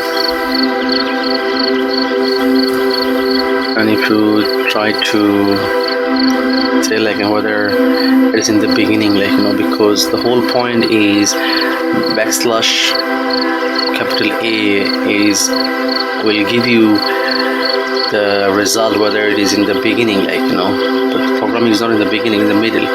So if you run the program, it will give it there or no, there is no match in the beginning. So this is how you can use the search function, There are others methods are available in the modules, I'm not going to go all of them, but you can try yourself, or go through the modules documentations, and you'll find plenty of information over there, if you get stuck, So there's a few more hints in here, just going to put in here. So we have covered the find all method. We did the search. You can use the split functions and sub method and match, so but if you use the match and search, return none, if there's no match found, but if it's found, it will return the instance, match object instance return, so we went through a lot of example, how you can use the modules and how you can use all the conditions, and you can play with yourself, and with combination of all of these, you can make more complex conditions and patterns, and one of the very important things, if you play with this, go to the website, and you will find plenty of resource there as well, and you can write yourself the patterns, and it will give you whether it is right or not, it will give you the hints, whether it is correct or not, and it will give you the documentation, what exactly it says, what exactly it does, if you look back yourself, we have covered quite a lot, in this advanced Python tutorial, such as we have covered decorator example, dictionary comprehension, list and set comprehensions. We have covered filter, reduce, map functionality in Python, how you can do it, we covered generator example, we did the slicing example, how you can work with slice, we did regex, quite lengthy. We have covered also the object-oriented concept, with this. In this, we have covered, what is object-oriented programming, what is inheritance, what is multi-level inheritance, what is encapsulations, how you can do. We have covered polymorphisms, abstract classes, a lot of important topics, we have covered. All the codes will be in the GitHub repository, you can download or fork from that repository, and you can play with yourself, so I hope you enjoy, and please do subscribe my channels, and please do let me know if I'm doing anything wrong, and please suggest me how can I improve, and so next we will cover the Django framework, So far we've covered like Python basic, Python advanced. Now we'll cover the Django framework, and also we'll cover the testing as well, unit testing, so all this stuff, so you'll be more comfortable in the Python environment, and it'll be very good for you for the Python interview as well, and you can see yourself as a Python developer as well. Thank you so much. Thank you, Robert.